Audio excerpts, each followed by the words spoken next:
just in case they didn't have it in front of them at the time. So it's kind of nice to be able to read that. But yeah, we definitely went through and talked out each one if anyone had questions on it of why we got to the answer that we did versus something different. Well, good. Well, let's take a look at them then. And I'm going to share my screen here with you. And we will take a look at them together and see what you came up with and if what you came up with makes sense. All right. So the first one that we've got here says Travis wishes to deed a property over to Catherine with the stipulation that Catherine may not use the property for the purpose of establishing a hog farm at any time in the future. So here's what I kind of like to do just to work, your way through these things and kind of, sort through an answer that's going to make sense. Let's write down the people who matter here. Number one, let's write down the grantor and the grantee, right? All right, so who's our grantor here? Travis. Travis. Okay. And who is our grantee? In other words, who is going to become the owner of the property? Catherine. Catherine. All right. So now we know who the grantor is. We know who the grantee is. When we're trying to decide what kind of title somebody has been given, what I want to look at first is, are there any restrictions? Did Travis, because the restrictions come from who? Grantor. Grantor. So did Travis, the grantor, place any restrictions at all on the property? What do you think? Yes or no? Yes. Yes. Okay. Now, so I'm going to scroll down for just a second because I want you to think of this as like a process of elimination thing. If we're looking through these choices, just the fact that there are restrictions, doesn't that eliminate at least one of these as a possibility? Yes. Yes. Absolutely. Does everybody see Absolutely. why this one won't work for number one? Yes. Okay, good. Because that's the first step. We got to remember, we're not trying to read this and figure out, what's the best answer. We're trying to read this and figure out what answers to get rid of. And we know it can't be fee simple absolute because we know we've got restrictions of some type. Everybody all right there? Yep. Yeah. Okay, good. Now, if there's restrictions, is it a use restriction or is it a time restriction? Which one? Use restriction. It's a use restriction. So again, I'm not looking for the right answer. I'm looking for things to eliminate. If it's a use restriction, that means it's not a time restriction. So what are the time restrictions? What ones have I eliminated here? What ones would go All on the the life time? estates. So all the life estate. Anything that says life estate is a no-go, right? Right. Yes. Does that make sense for everybody? Mm-hmm. Yes. So, so if I'm going through this list here, well, it can't be that one, and it can't be that one, and it can't be that one, and it can't be that one, and we already eliminated fee simple absolute. So we've got this one narrowed down. It's either fee simple determinable or fee simple subject to a condition. Does everybody see where I'm going, where that comes from? Yes. Okay, good. So tell me the difference between those two. What is the difference between this and that? What's the difference between the two? One mentor says what you're okay, Michelle. I mean, go ahead. Oh, well, I was going to say one tells you what you can do and one tells you what you cannot do. Perfect answer. Perfect answer. One, the grantor tells the grantee what they can do, and one, the grantor tells the grantee what they cannot do. Which one is this? Is this what I can do or what I cannot do? Cannot. Not do. This is what I cannot do. And what does cannot do equal? Subsequent. Fee simple, subject to a condition. So like, show of hands or put in the chat. How many of you got that one right? How many of you did? Good, good. That is fee simple, subject to a condition. Good. All right.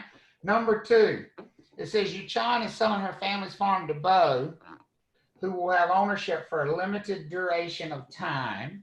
And Yuchan has left provision that future ownership will end up in the hands of Christine.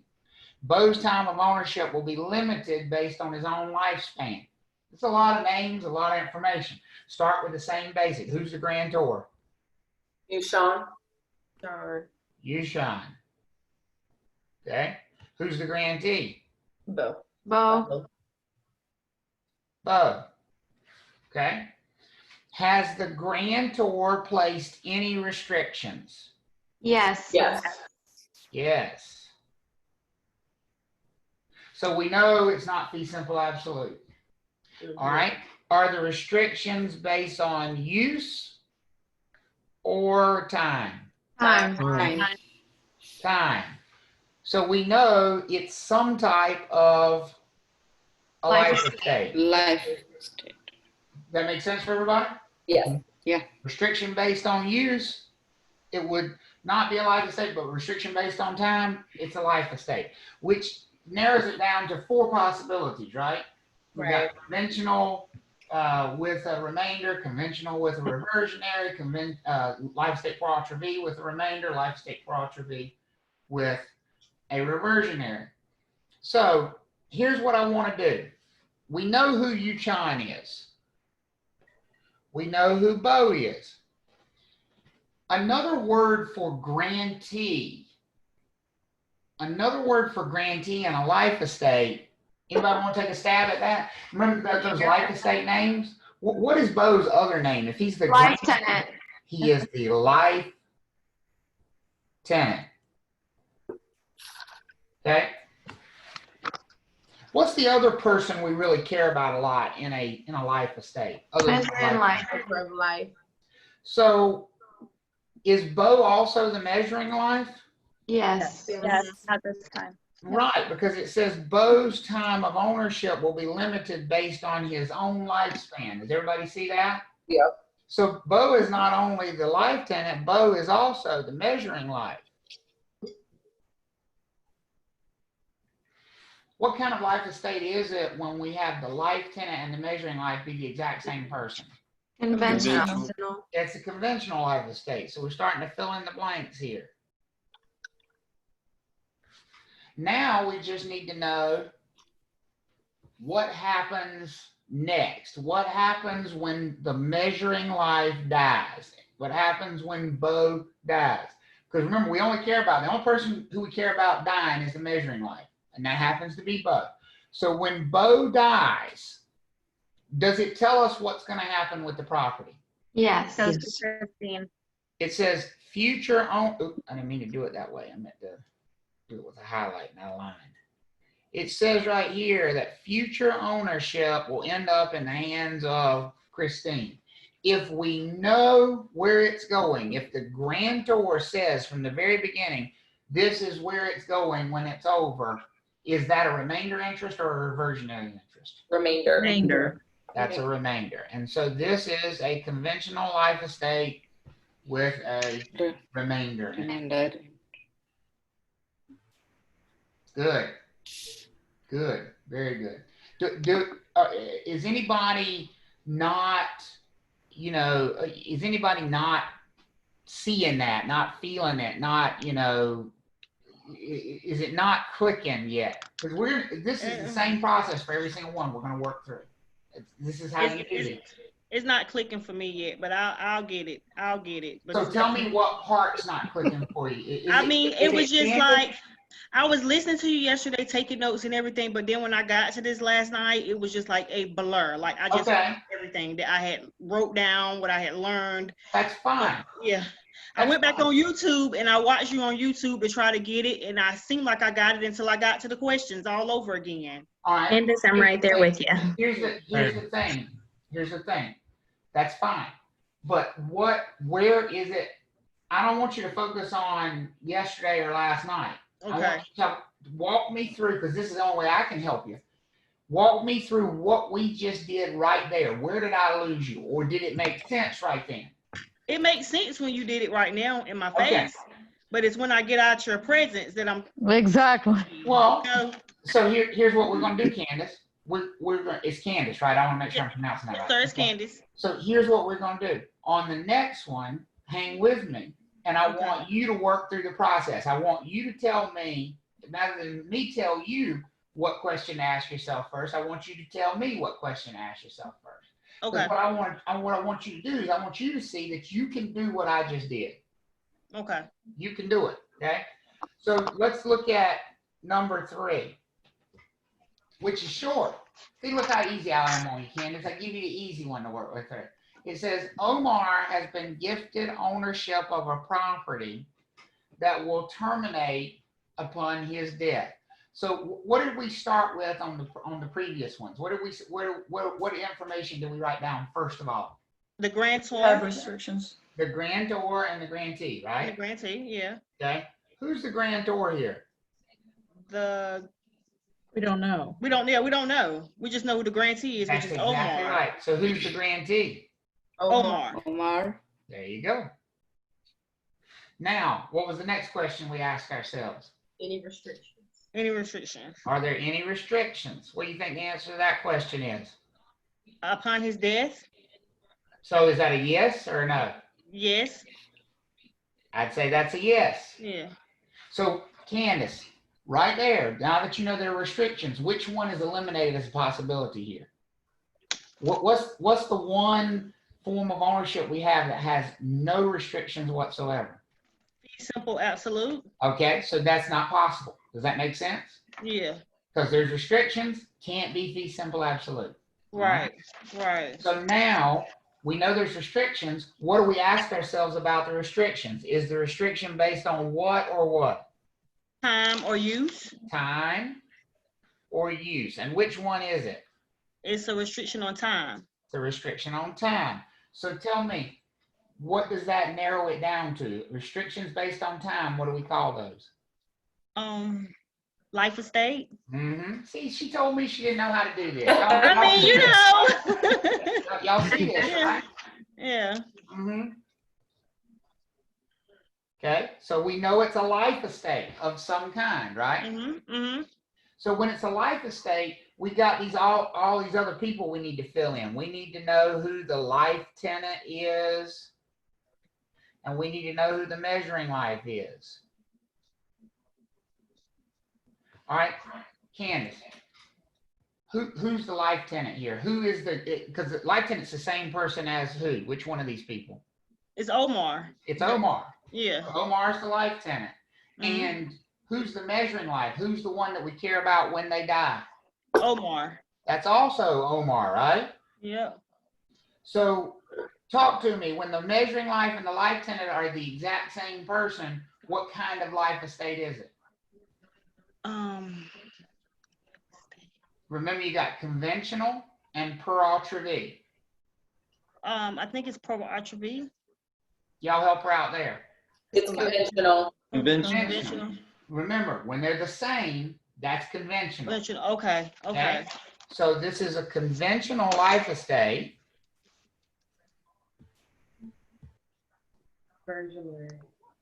And the last question we have to answer here is, what's going to happen when the measuring life dies? Do we know what's going to happen? Did the grantor tell us? No. No. So we don't have who? Who did the grantor not name? Remainder man. Remainder man. Remainder man. Remainder man. If they didn't name a remainder man, then what are we left with? Versionary. So it goes with Reversionary. Candace, I didn't do that. You did. I don't feel like I did, but okay, I get it. Did you get it, Anna Lee? That one was the hardest one for me, and the only reason I got the answer to that one was by process of elimination. I filled that one in very last when you want to know, Anna Lee, why I suspect, I'm not inside your brain, but why I suspect that was the hardest one or one of the hardest ones for you? Yeah. Because it's the shortest one. Well, and yeah, because I'm like, it doesn't explicitly say there It is doesn't give a you- remainder man, but it doesn't say that.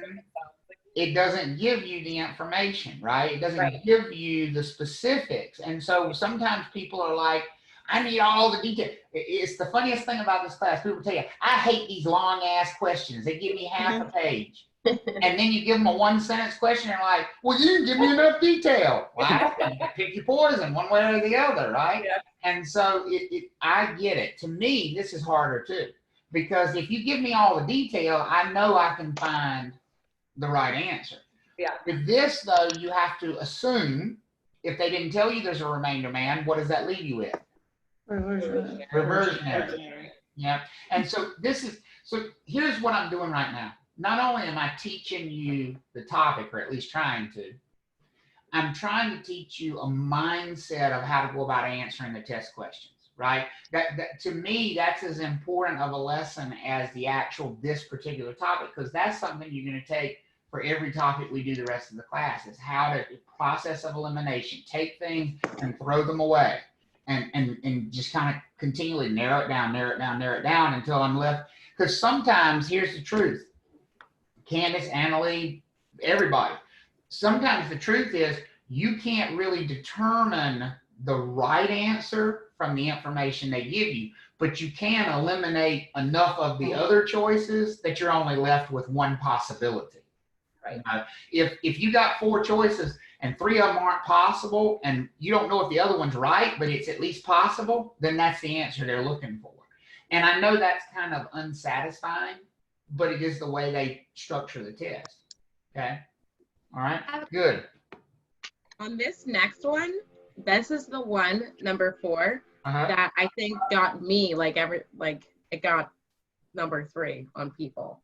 Okay. Me too. Only because I feel like it set restrictions, but the answer that I think it is says no restrictions in its definition.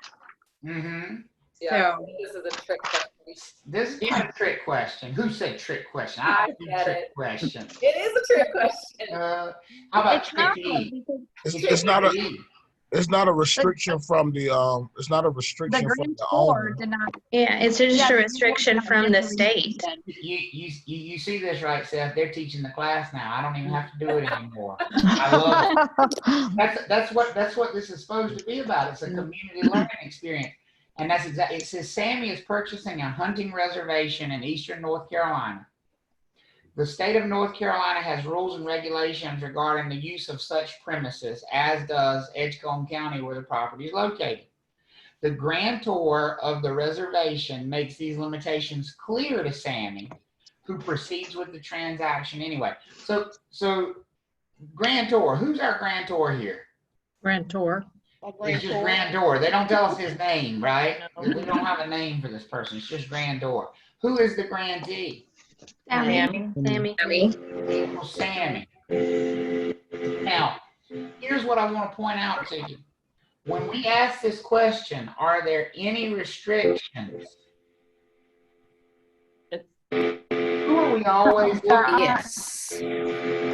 We are always looking at, when we ask if there are any restrictions, we're looking at the grantor, not if there are any restrictions on the property, but did the grantor place any of those restrictions? No. Did they? It says a limitation. There are limitations. There are limitations, but they came from somewhere else, right? Not from the North grantor. Carolina, right? It came from the state. And so the pertinence grantor is- in this case didn't place any restrictions. Right. They're just letting them know. Grantor placing no restrictions equals what? Simple Simple absolute. A simple absolute. Can't So say. would I be wrong in thinking that when I looked at this question, I saw, okay, Sammy is purchasing he proceeds with the transaction, I'm thinking that's fee simple absolute. Because none of the rest of them say anything about purchasing. Well, I and know you- purchasing, a big hint is fee simple absolute, because most sales transactions are. Now, technically, these other ones could be purchases as well, but you're right. Purchase is a big clue that it's fee simple absolute. Here's the truth, and this is why I put this one in here exactly like this. And it's going to be one of the things you'll have to caution yourself against a lot in this class is taking a definition too literally and not noticing the small little nuance of a definition. See, a lot of people, when they read fee simple absolute, they say, oh, that's ownership with no restrictions. It's a grant of ownership with no restrictions. In other words, it's a grantor who doesn't place any restrictions.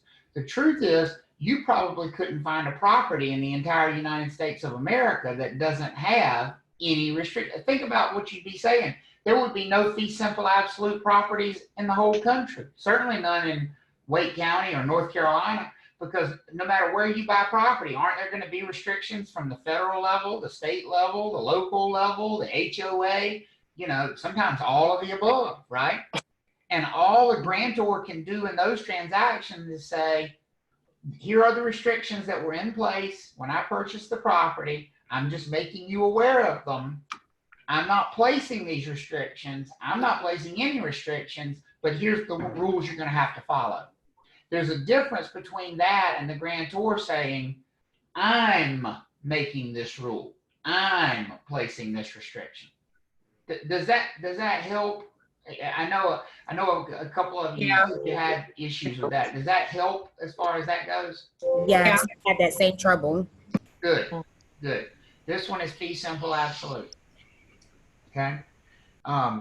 Number 5 says Christina is gifting a parcel of land to her cousin for a time period that will end with the death of the cousin's oldest child. At the conclusion of this time period, Christina expects that ownership will return to her or her heirs. So again, we got a lot of information here. We're going to start the same place. Grantor. Who's a grantor here? Christina. Christina. And who's the grantee? Cousin. Cousin. Is her cousin. Christina's cousin. Okay. And there it is right there. Time period. Right? So restrictions. Is the grantor placing any restrictions? What's the answer to that? Yes. Yes. And it's a time restriction. So that means we got some type of a what? Life estate. A life estate. Okay, good. So when we have a life estate, we need to know the measuring life and the life tenant. So who's the life tenant here? Who is the life tenant? We said that's the same person always as the what? Grantee. Grantee, right? Grantee, sorry. Okay, so the life tenant is her cousin.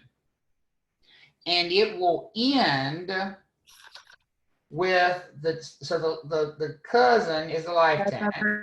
Okay, and who is the measuring life? The oldest child. Cousin's child. Oh, okay. Same person or two different people? Different people. So when we have two different people, life tenant and measuring life are two different people. Is that a conventional life estate or is that a life estate? Per alter. So we're at life estate per alter v. Okay. And now all we need to know is, and what happens at the end? Did they tell us what happens at the end? Yeah. It says at the conclusion of this time period, Christina expects that ownership will return to her or her heirs. It's not specific. It doesn't name, it doesn't say, and then it goes back. It says she expects that it will. What do we call this when it comes back to where it started? What is that? Reversionary. This is reversionary.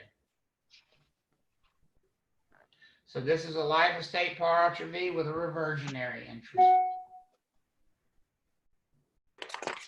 Okay. 6, Shanika's obtained ownership of a parcel of land which she's obligated to continue using for the purpose of a park. If she wishes to maintain her freehold interest, well, grantor, we don't know.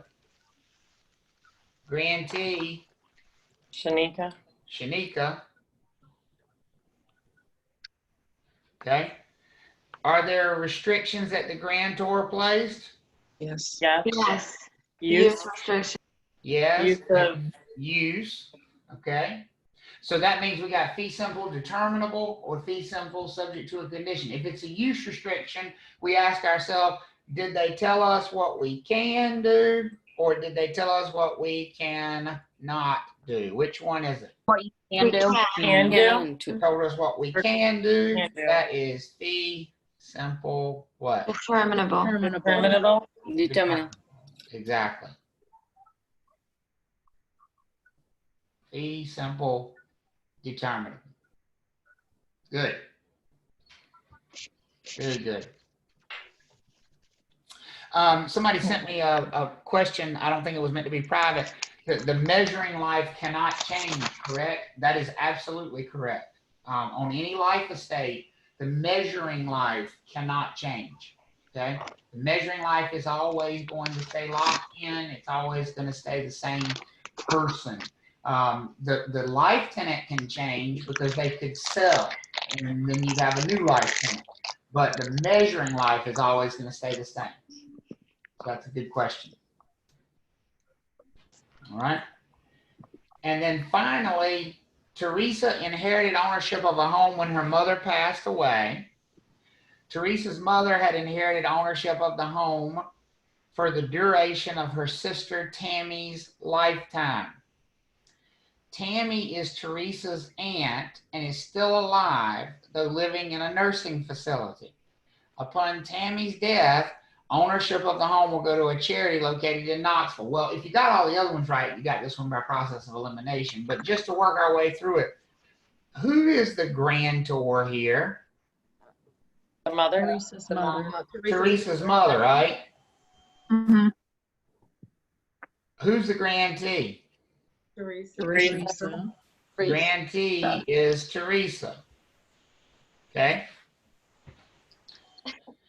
It says Teresa's mother had inherited ownership of the home for the duration of her sister Tammy's lifetime. So what does that sound like to you? That's a time Restriction of time. That's a life estate, isn't it? Yeah. Right. Yes. Okay. Now, in that life estate,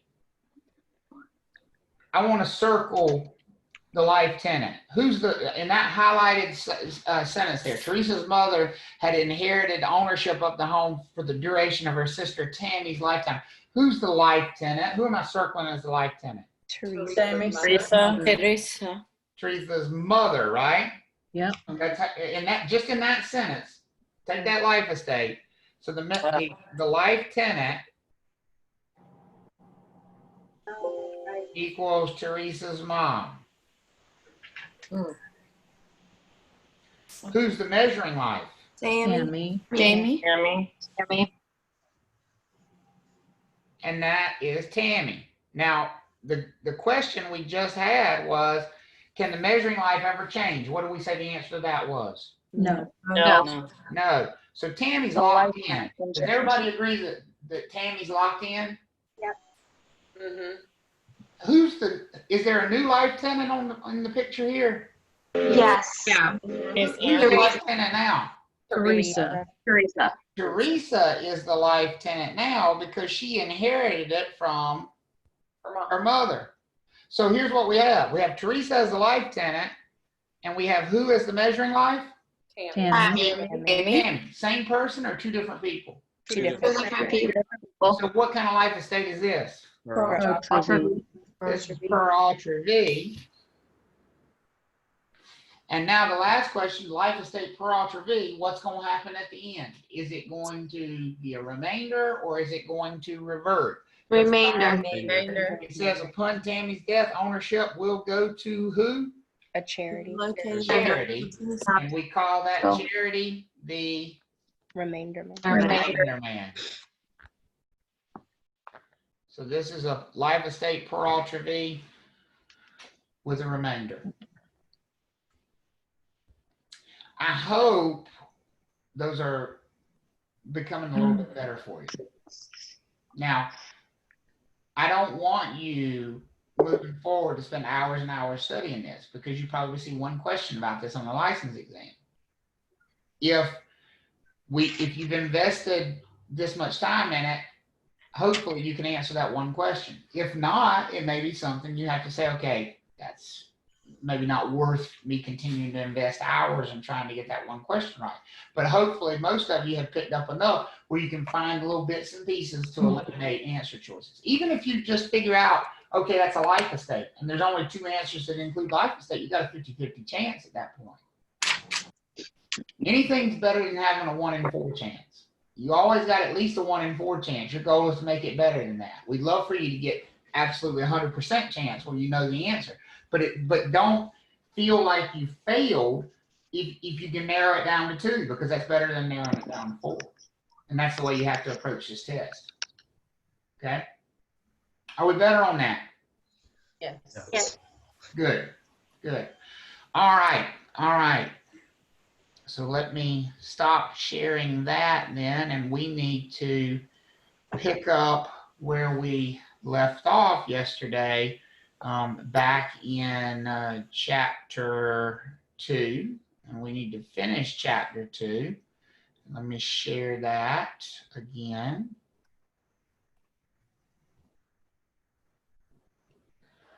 All right, so we left off yesterday finishing up with those different types of ownership.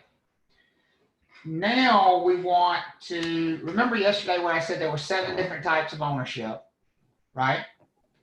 And we just went through them. You know, fee simple absolute, the life estates, fee simple determinable, fee simple subject to a condition, 7 different types of ownership. Up to this point though, every time we've talked about grantee, that's the person who's getting ownership, the new owner. Every time we've talked about a grantee, how many have there been? 1 person. Just 1, right? Sorry for the loud noise. The lumbar support of my chair is crazy. I had to adjust it. It's very loud. 1. So far, just 1. Let me ask you, is that reasonable? Is it reasonable to think that every piece of real estate in the world is only owned by 1 person at a time? Nope. No, that's not reasonable. As a matter of fact, most real estate is actually owned by several people all at the same time, at least 2, right? I'd say, wouldn't you think that 2 is probably the most common, like, combination of owners for real property, if you really stop and think about it? Like, what is probably the most common combination of people owning property together? Husband, Married couple. Sister, brother. A married couple, by far the most common combination of owners.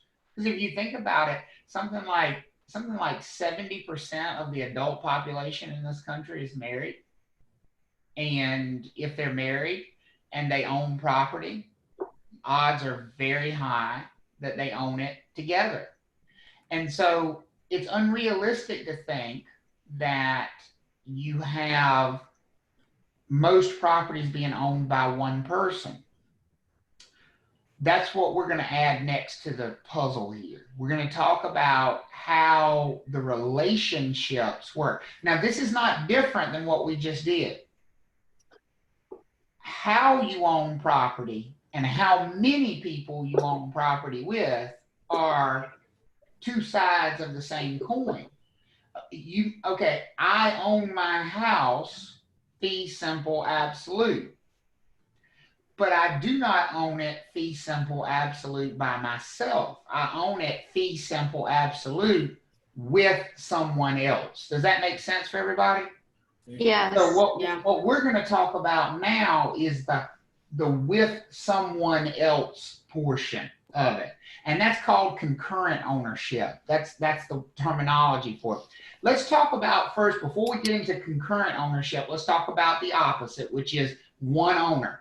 This is the dumbest terminology in all of real estate. Sorry, I didn't make up these words. I don't know who decided this was the best terminology to use. I think they should have been slapped.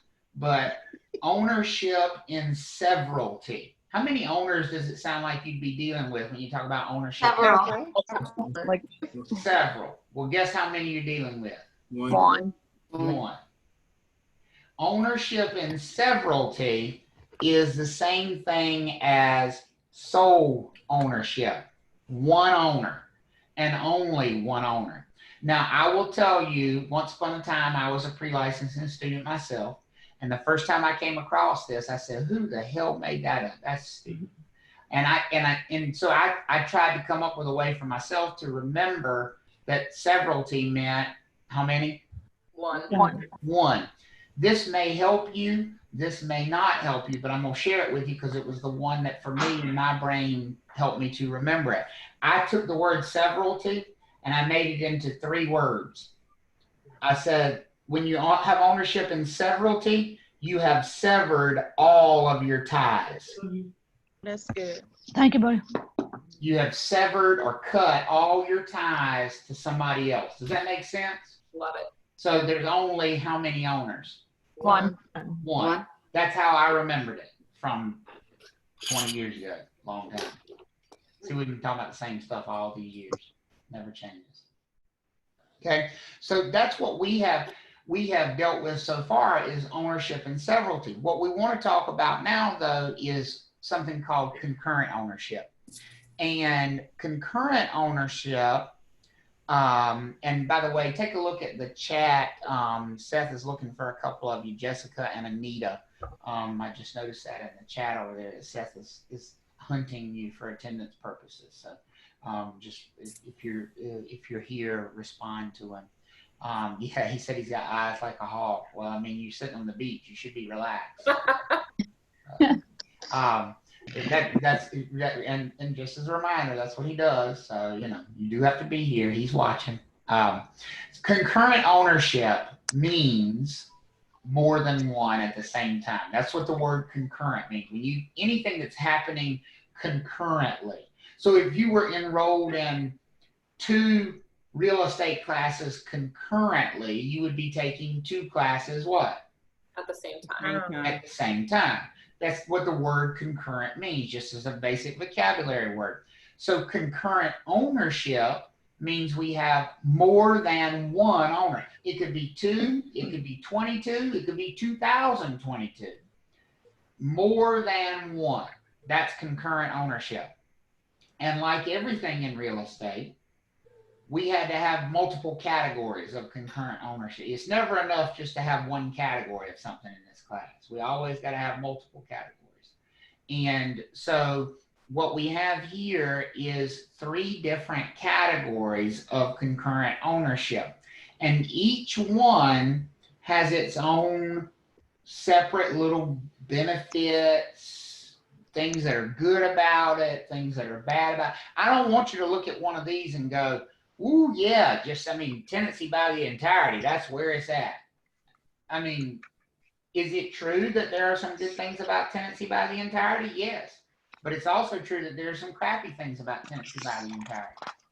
Is it true that there are good things about joint tenancy? Yes, but there's also downsides to joint tenancy. There are options here. And those options are what it's all about when people are purchasing property together. When people are purchasing property together, they have the opportunity to choose something that's really important.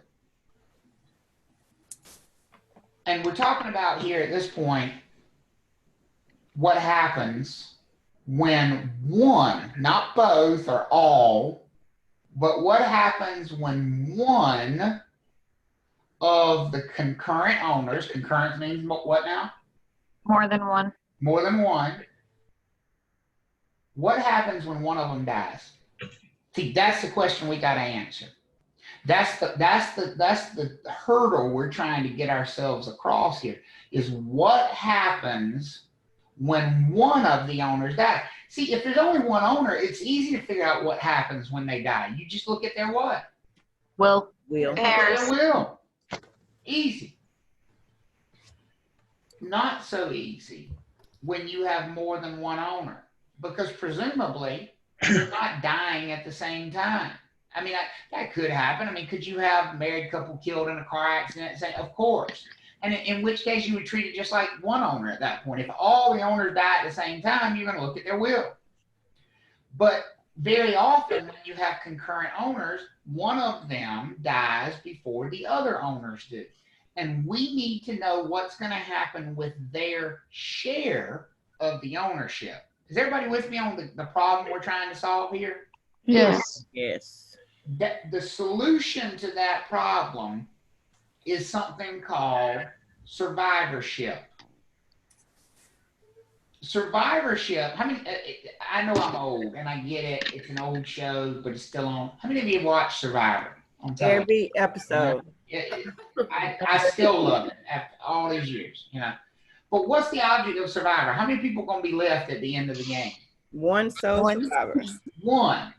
Do they share the prize money or they get it all? They get it all. They get it all, right?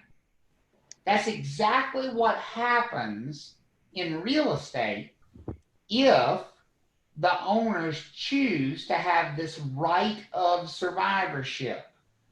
The right of survivorship means that the one who survives, the one who outlives the others, is going to end up with what? Ownership. The property. Other owners' shares. All of the ownership. The whole thing by themselves. And what do we call that when you only have one owner? Ownership in what? Severalty. So here's what I want you to think of. Let's say we had 10 people who buy a property together. If they bought that property together and they said on the day they bought the property, we want the right of survivorship, what are they essentially saying to the world? That one day, eventually, what's going to happen? One person will. One of us is going to own what? The entire property. The entire property by ourselves. Right. What's going to happen when the first of the 10 dies? Their share is going to get what? Divvied up between the others. It's going to get divvied up between the other 9. And then when another one dies, what happens with their share? The same thing. It's going to get divvied up between the remaining 8. And then when another one dies, it's going to get divvied up between. You see what I'm saying here with this right of survivorship? That's joint tenancy. See, it is, Candace. See, here's the thing. That doesn't happen automatically. And this is something, let's talk about from a practical standpoint why this is important. Because some of this stuff is like, you know, I don't want to go to law school. Why do I need to know this? Let me tell you why you need to know this right here. Do I have anybody in the class? Do I have anybody in the class who is not married to their significant other but has purchased property together? Yes. Do I have anybody in that situation? All right. Yes. Nicole, in that situation? Yes. Now, when you are in that situation, if you're not married to your significant other and you purchase property together, I want you to think about most consumers who are in that situation. What do they think would happen to their share if they were killed in a car accident and they owned their property with their boyfriend, girlfriend, their fiance, whoever that person is? What do you think most people assume would happen with their share of the ownership if they're engaged to be married? It goes to them. It goes to the significant other. They think it goes to the significant other, right? That's what I assume. Hold on till you see. That ain't the way it works. It is not. When it goes to the person's like family? It goes to their heirs. It goes to their heirs. So let me just spin you a tale here, and it ain't a far-fetched one because I've seen it happen. Suppose you have a young couple, you take them out as a real estate agent and you show them homes because they've been together for 4 or 5 years. Do people stay together a long time without getting married now? 17 years. I'm one of them. We've been together 15 years and not married yet. 17. Been engaged for 4. I move quick, don't I? Man, I'm up to 6. Don't do it. Don't do it. You're old at this point. I'm got 17. I told somebody at this point I might as well walk to. I can't walk down the aisle. I can roll down. But so here's the thing: you get a lot of people who are in very committed relationships, but stay together a long time and are not married. You show them property and they buy that home together. If they're young, there's a pretty high likelihood they don't have what document that everybody should probably have. A will. A will. If you don't have a will, the state of North Carolina will make a will for you. It's called the Law of Intestate Succession. If you die without a will, you die intestate. You die testate. Think of your will. Your will is your last will and what? Testament. Testament. So when you die with a last will and testament, you die testate. If you die without a will, you die intestate. And the state has a law that creates a will for everybody. And it says your heirs are these people, and then it kind of gives like a pecking order. Well, you know who your first heirs are on, if you die without a will, you know who the state says your first heirs are? No. Your children. Your children, okay? Well, what if this couple doesn't have any children? You know who's second in line? Your siblings. Your parents. Oh. Now, so here's what I want you to envision. How many of you just love your significant other's parents so much that you would feel comfortable owning your house with them if your significant other were killed in a car accident? No. No. For a lot of people, would that be a disaster? Yeah. Yes. Absolutely. And so it's a dangerous assumption that people make when they assume that, oh, if something happens to me, it's automatically going to go to the other one, because that's not the way it works. What happens if you have no family? Then the state of North Carolina becomes your heir. So your significant other could actually end up owning the property with the state. Okay. So, number one, have a will. But number two, there's another way. There's a better way. Because even with a will, wills suck. Any of you ever inherited anything? Yes. How long did it take you to actually get the thing that you inherited? I actually don't know if I've yet received it. There you go. It took a very long time. Even It takes a very... It took at least 6 months. There you go. We're closing on close to 20 years. There you go. It can take years for estates to be probated. So even if this young couple who's not married, they both go out and have wills and say, oh, we've taken care of that. We both have a will, and it says my half of the house will go to him or her or whatever. That could take years. Picture this. They have a will. They say their half of the house goes to the other one. But the one that's killed, their income goes away. Can the one that remains afford to make the mortgage payments, the tax payments, the insurance payments by themselves? And they don't yet own the property by themselves, so they can't what? Sell it. They can't sell it. They are trapped in a property they can't sell because they own it with a dead person. Oh and they're waiting for that will to be probated. They can't make the payments. You know what's going to happen to that property? Foreclosure. It's going to get foreclosed on. Their credit. So now not only did they lost their significant other, they lost their home. Their credit got ruined. That's a nightmare. Wow. Y'all following me on this?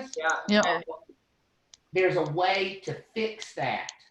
They can fix that on day one when they buy the property. And that's how important this word is right here, this word survivorship.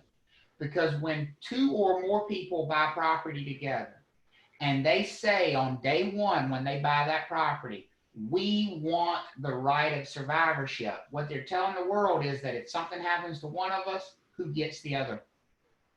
Who gets it? The surviving owner. And guess how long that takes to happen? Instant. Just as soon as the one dies. It's instant.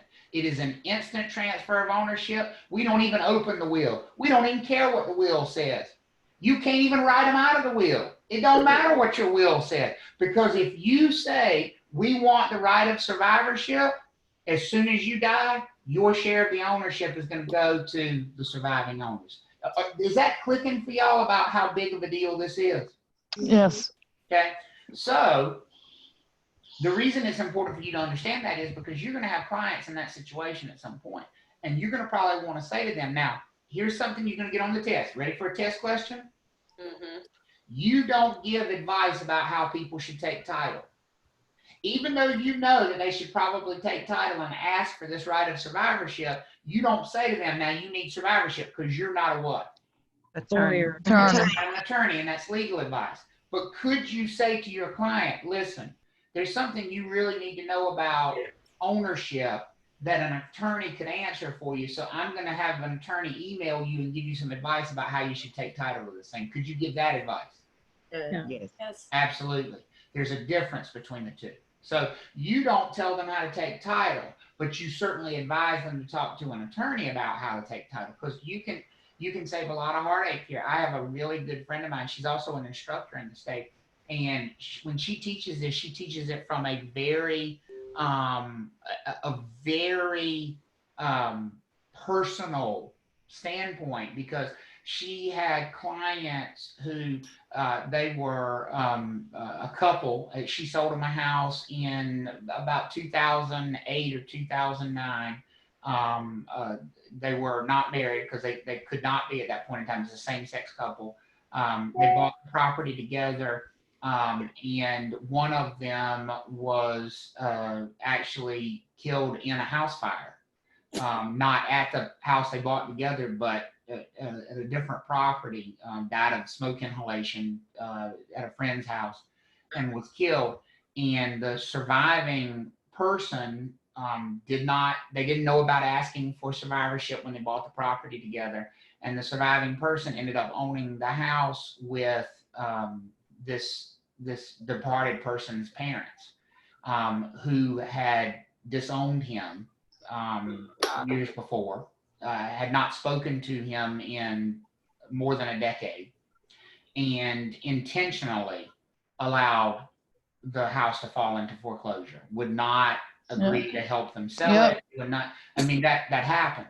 And so when she teaches this, she said, I mean, she literally cries because she saw her clients deal with this.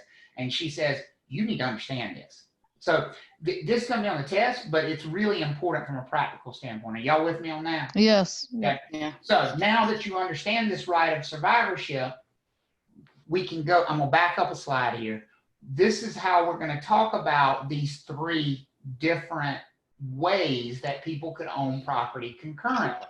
Because in one of these, survivorship is not possible. In one of them, it's automatic.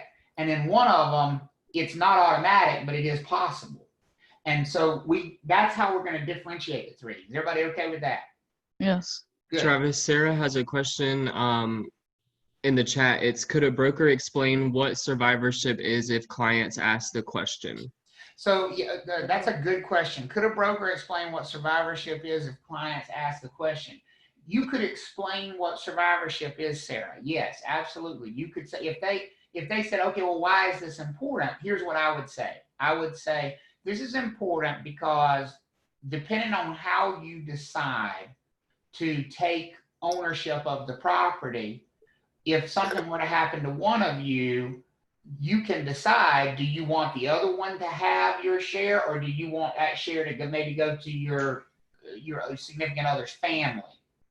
But that's going to depend on you making a choice. And if they say, well, which one should I do? You say, well, that's why you need to talk to an attorney. What I can tell you is that's going to be the choice you're going to make, but that's why we want you to talk to an attorney. And that way, if you have that question of which one you should do, they can tell you.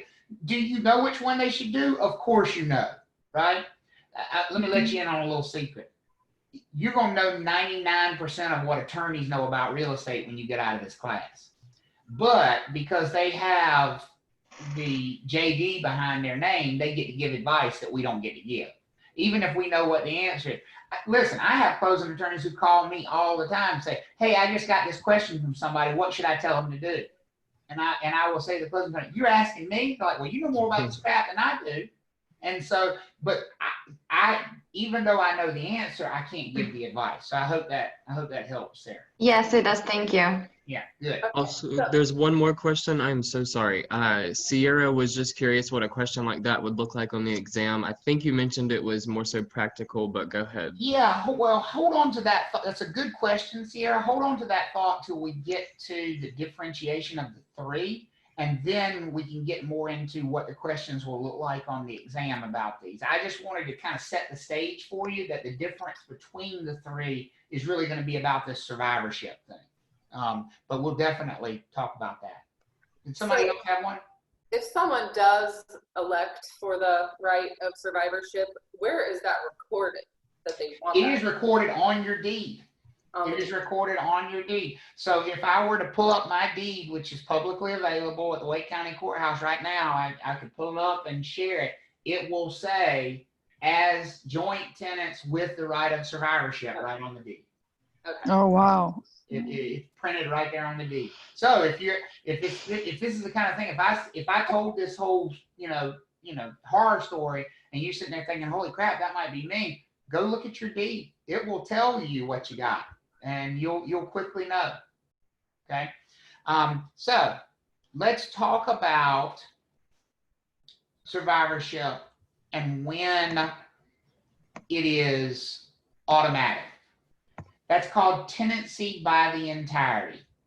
So tenancy by the entirety, the most important thing to know about it, it is automatic survivorship. I mean, that should just like, jump out, ray of sunshine. If we own property together as tenants by the entirety, we have survivorship automatically. There's just one teeny tiny little catch there. And anybody caught that? If you look at the slide there, has anybody caught the teeny tiny little catch? Yeah, the married spouse cannot disinherit the other. Well, No. but who's They this have to be available married to when them? they take ownership. There it is, right there. Hmm?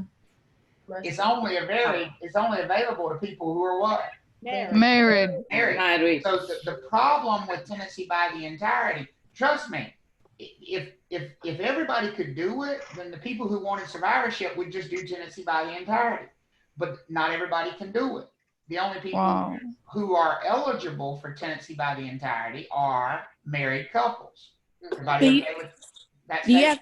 You have to be married at the time that you take ownership. Like, I'm single right now, so if I buy a house right now, it would be ownership in severalty. But if I get married, would it automatically go to? That's a great, Justine. That is a fantastic question. I'm gonna repeat Justine's question because it's such a good one.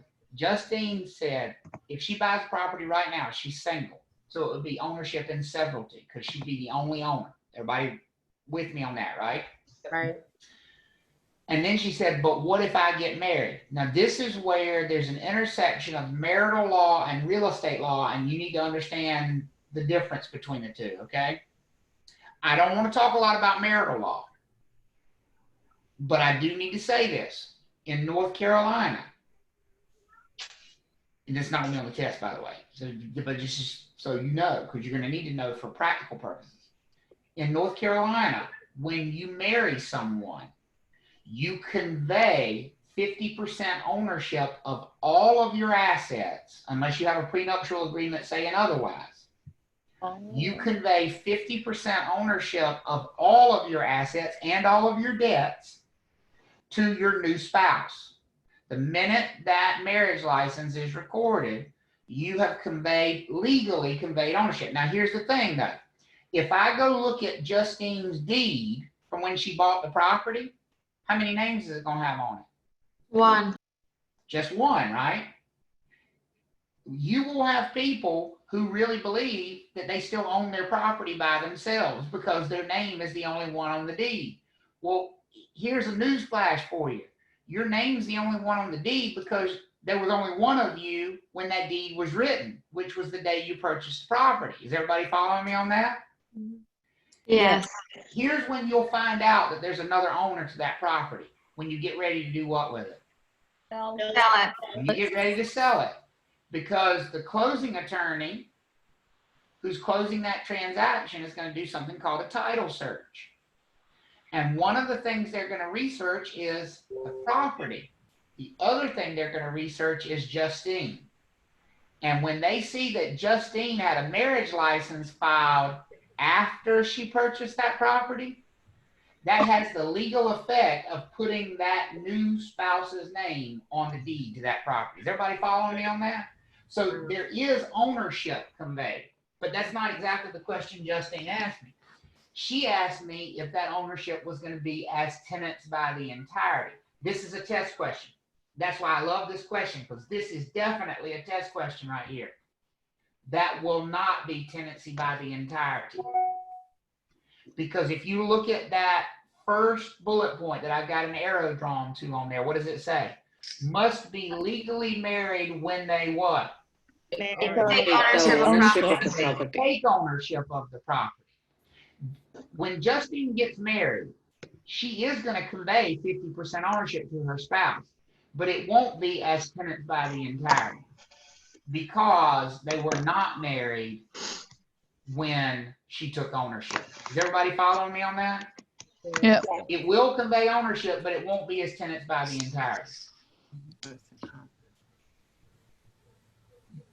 Now, Travis, sorry. Sheila Baker has a question. Do both names have to be on the title? they do not, Sheila, if the property was purchased. Do both names have to be on title? Well, first of all, there is no such thing as title. I meant deed, I think. On Yeah. the deed, yeah. Do both names have to be on the deed? No, absolutely not. If there was only a single person when they purchased. Now, if they are married at the time of purchase, then absolutely both names will show up on the deed. Even if only one of them is paying for it. You can't secret squirrel and buy something without your spouse knowing about it in North Carolina. What if you've paid for your house and your house is paid for and you get married? You just gave them 50% ownership of something that was paid for. Unless it's in a prenup, right? Yep, prenup. Need I explain this situation? No, I'm kidding. I'm kidding. Wow. I might be overheard. I have to be good. Wow. I have a question. Yes. So if you go to sell a house and on the land there's two names on the land, but there's only one name on the house, how do you go about that?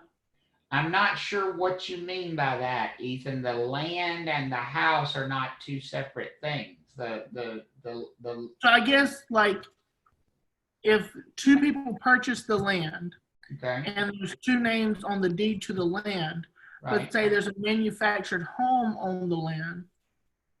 Well, a manufactured home is personal property, so it belongs to a person.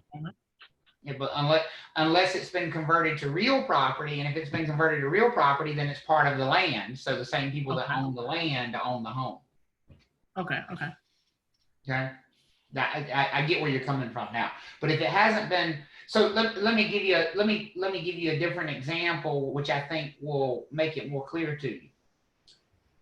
What if somebody's car is parked in the driveway? If you have two owners that own the land, but somebody's car is parked in the driveway, well, the car belongs to the person whose name is on the title to the car. That manufactured home is the same thing as a car, as long as it's not converted to real property. But once it's converted to real property, it just becomes part of the land. That help? Good. Now, I want to go back to Justine's question for just a second, because I answered her question and I gave you the correct answer. What did I say? If somebody gets married after the fact, their ownership is not going to be what? By the entirety. Not going to be by the entirety. Here's a question that could come up on the exam as well and in real life. What if they want it to be tenancy by the entirety? What if they purchased it when they were single, and so they couldn't do tenancy by the entirety? But now that they're married, they want it to be tenancy by the entirety. There will be a lot of people in that situation.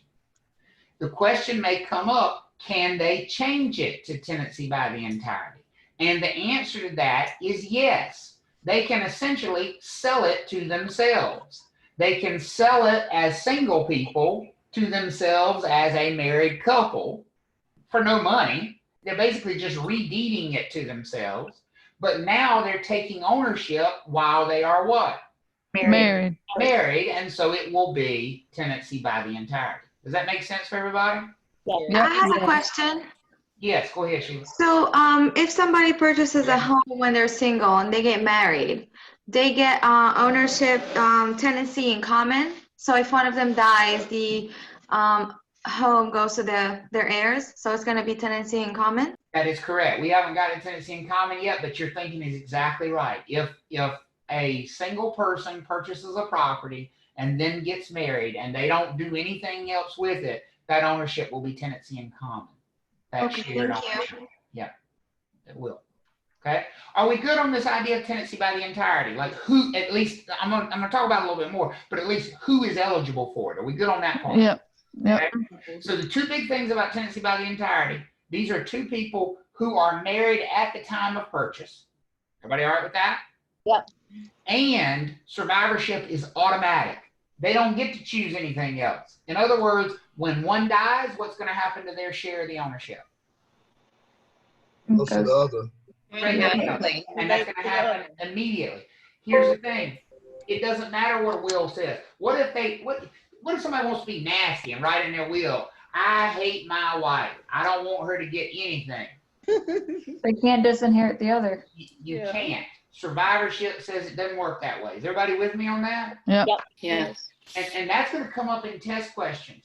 You're going to see test questions where they're going to try to talk you out of survivorship. They're going to say that Thomas has a will that says everything goes to his children, but he has this property that he owns with Sarah as tenant, with the right of survivorship. What happens upon Thomas's death? And one of the choices is going to be, well, it goes to his children according to the terms of his will. And that is the wrong answer.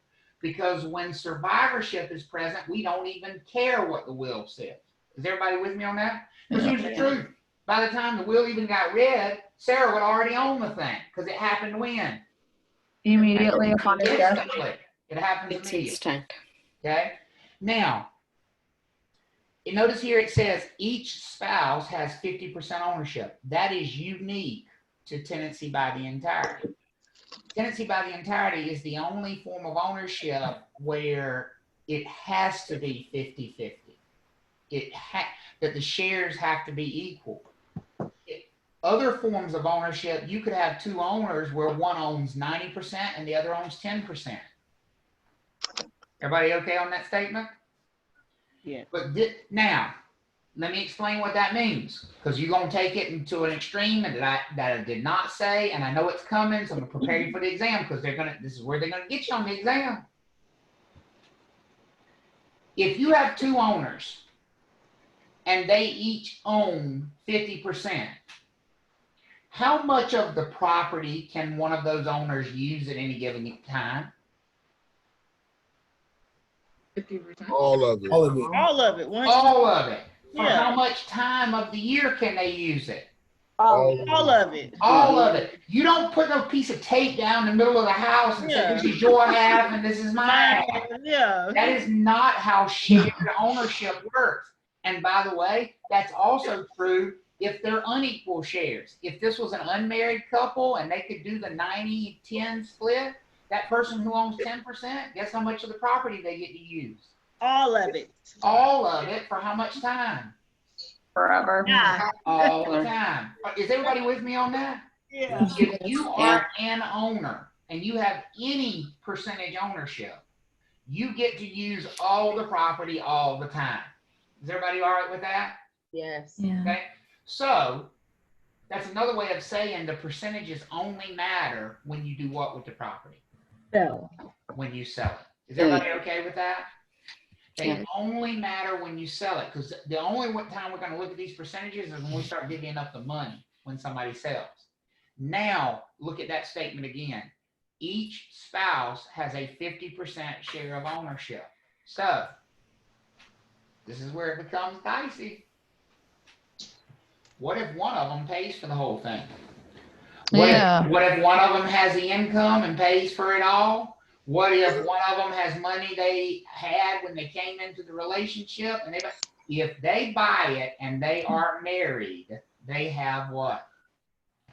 50%. 50%. Simple as that. Ownership, yeah. 50% ownership. Everybody clear on that with tenancy by the entirety? Okay. So make sure you keep that in mind as you think about this idea of marriage. Everybody good with that? Yeah. Okay? Would a prenuptial agreement avoid this then? Could a prenuptial agreement avoid this? Yes. Yes. A prenuptial agreement could avoid this. There are ways around this. Something called a free trader agreement. You can actually, that's not going to be on the test. Don't worry about taking any of your notes or writing it down. But there's a legal document called a free trader agreement, which actually allows people who are already married to purchase property by themselves without their spouse having an ownership interest.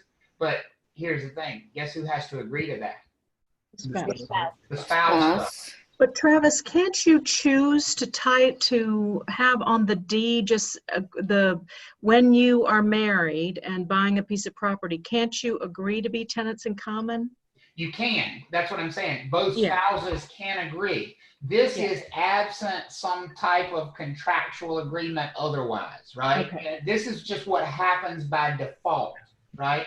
Yes, they can choose to be something else, but they would have to get a free trader agreement and all those documents in place, because basically what they're doing is overcoming the protections that the law has built in for married couples. They're overcoming the presumption. Right, the presumption of protections, right? I mean, they're overcoming the default. They're undoing what the law would do automatically on its own. Is probably a better way to say it. Is this version of tenancy by the entirety on the national level or North Carolina? This is on the national level as well. Okay. This is on everything we've discussed so far is national level. I haven't gotten to anything North Carolina specific as far as testing goes yet. That's a good question. Okay. So with this, there's no way that the spouse can leave with nothing? Like if they were to get a divorce, so with the tenancy by entirety, there's no way that the other spouse would leave with nothing? That is correct, at least in North Carolina. Now, that part's North Carolina because divorce law is different in all 50 states. But in North Carolina, that would absolutely be correct. Because there was a circumstance where like this lady had like cheated on her husband and he had proof that she did. Mm-hmm. And like he made it to where like she left, like she didn't get anything. And that's why I was just wondering. That can't be as far as the real property is concerned. Now, divorce court, they divvy up money and assets in weird ways. So they may have offset it with something else. But remember, that's where I don't want to go down the marital law route. This is strictly from the real estate concept. Okay. Yep. So you can go ahead. Did you say tenants by entirety is the only one that's equal ownership? I said it's the only one that has to be equal. The others certainly can be equal, but you get the choice with the other ones. You don't have a choice with tenancy by entirety. Because I thought some reason I thought joint tenancy everybody had to have equal too. Joint tenancy is almost always equal shares, almost always, but it is theoretically possible to do something different with joint tenancy. Tenancy by the entirety, it's absolutely guaranteed. Okay. And because there's only two, it's absolutely guaranteed to be 50-50. Okay, so that's tenancy by the entirety. Let's go to the opposite end of the spectrum.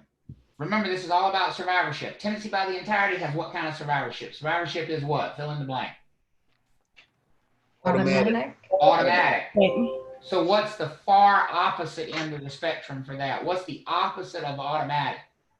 Not automatic. Automatic. No survivorship. Even further than not automatic. Not even survivorship. Non-existing. Non-existent. Not even possible. That's the far other end of the spectrum. Tenancy in common is the form of ownership where there is no such thing as survivorship. I want you when you think of tenancy in common, to think of one word. This is gonna save you on the test. You ready? Y'all ready for this? It's gonna save you on the test. Yes. Tenancy in common. This is the only word that matters. Heirs. Because if someone owns property together as tenants in common and they die, what is going to happen with their share of the ownership? Goes to their heirs. It goes to their heirs. It is the only form of ownership where that happens. We'll say that again. It only goes to the heirs if it's what? Tenancy in common. Tenancy in common. If it's tenancy by the entirety, it does not go to heirs. Who does it go to? The surviving owner. We haven't even talked about joint tenancy yet, but what do you think is going to be the answer there? If it's joint tenancy, it goes to what? Surviving. The survivor. The surviving owners. It only goes to the heirs if it's what?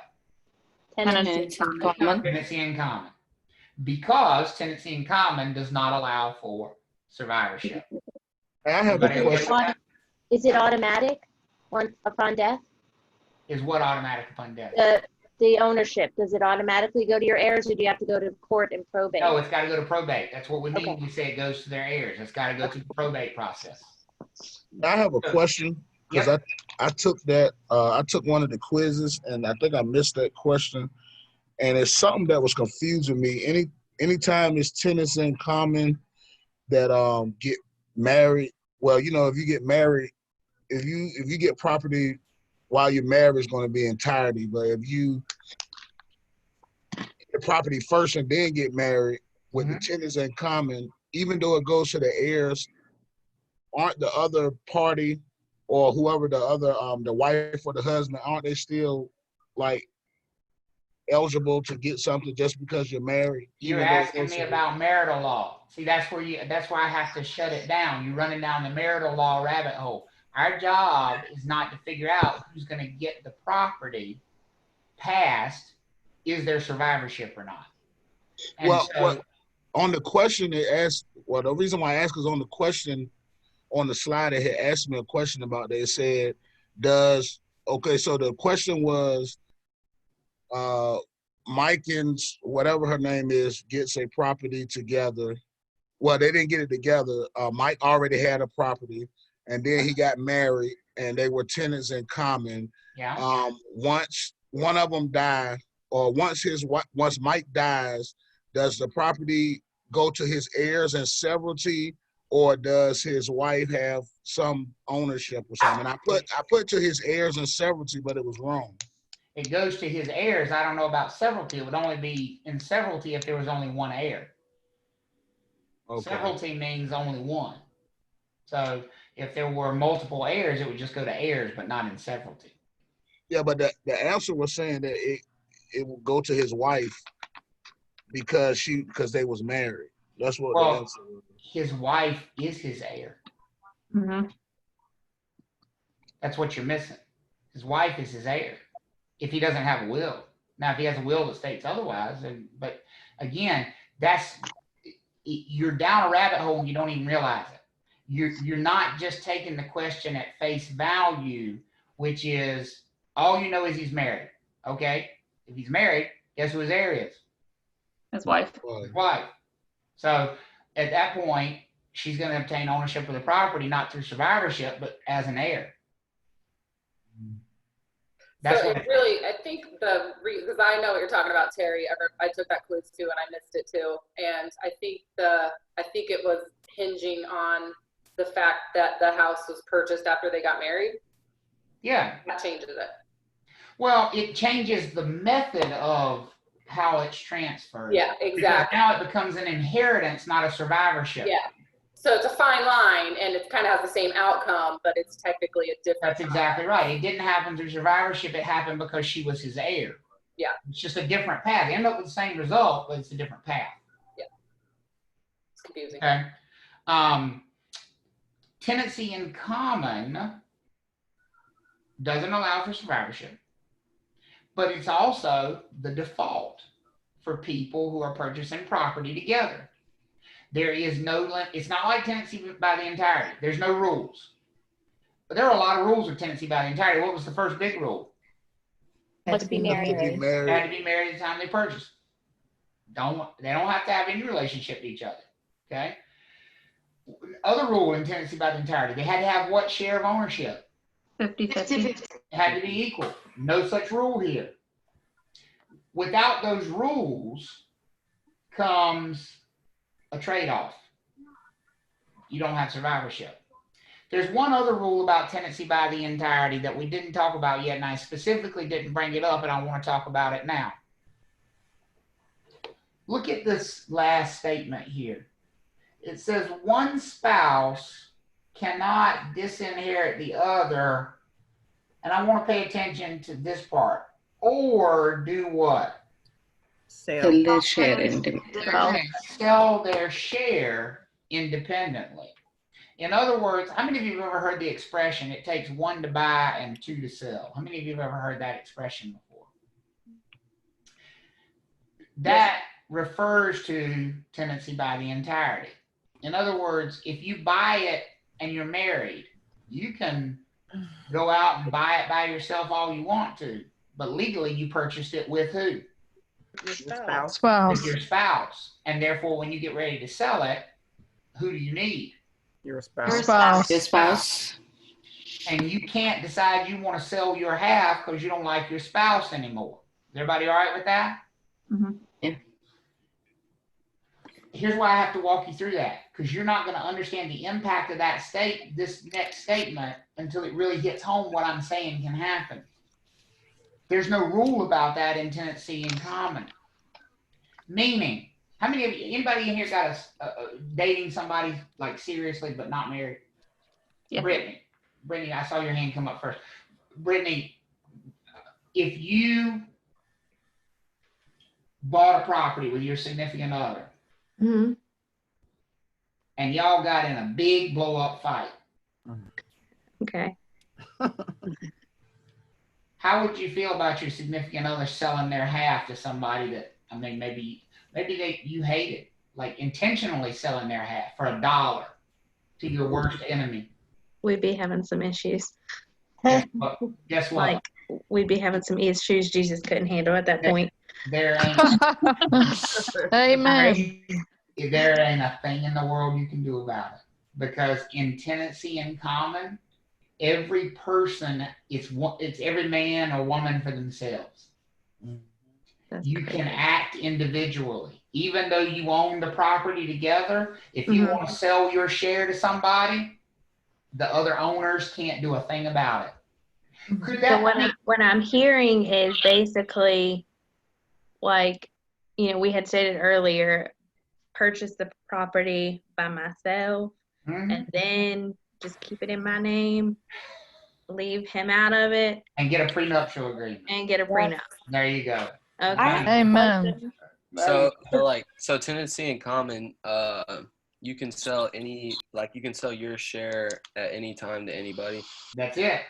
Wow. That's exactly. So let me show you how that, I've seen that actually play out before. It doesn't sound like something that would happen very often. It doesn't happen very often where people sell a share of ownership.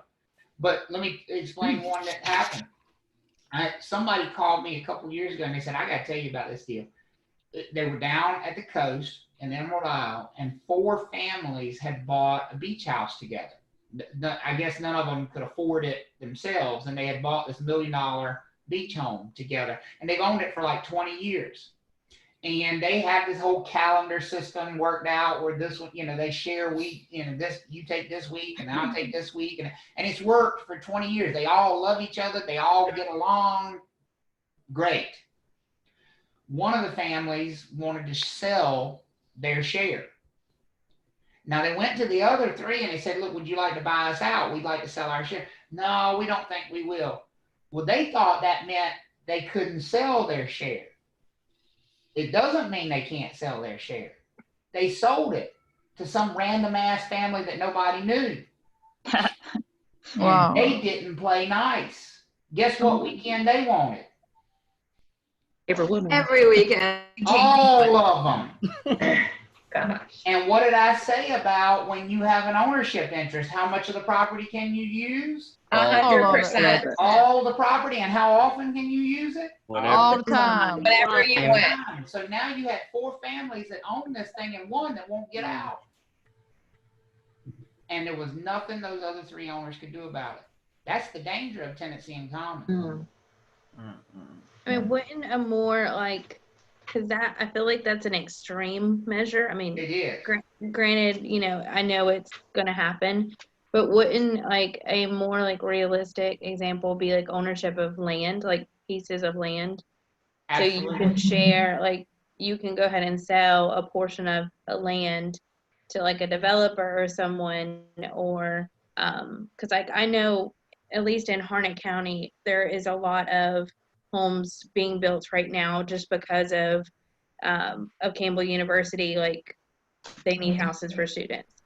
So recently, I think within like last 3 or 4 years, they started building apartment complexes, and the homes that were originally there, the developers came and basically was like, hey, can we buy your land? And you know, they sold them a part of their land. They didn't sell that's a subdivision. That's a little bit different. They're subdividing off a piece of it. Now, here's what I don't want you to think is happening. When I say sell a share, I can't put a line on the ground and say, this is my 10 acres and there's your 10 acres. And if we own 100 acres together, you know, we have to all agree to subdivide it. What I'm talking about is when the other people don't agree and they just sell their percentage ownership. Well, what that entitles the new owner to do is occupy the whole thing, even without the other people's permission. And so it creates a tremendous amount of risk. Are y'all with me on this? So 2 downsides to tenancy in common: no survivorship, meaning it's always going to go to somebody's heirs, and this ability to sell your share at any time to anybody, whatever you want to do. Okay. The plus, Yeah, no point. hang on, Shane. The plus is, of course, flexibility. There's no rules. Go ahead, Shane. Okay, so say you own with 4 people a large plot of land, and you went and sold your 25% to like a lumber company. Could that lumber company come and chop all the trees down? They potentially could. Absolutely. Wow. They certainly could occupy the whole piece of land.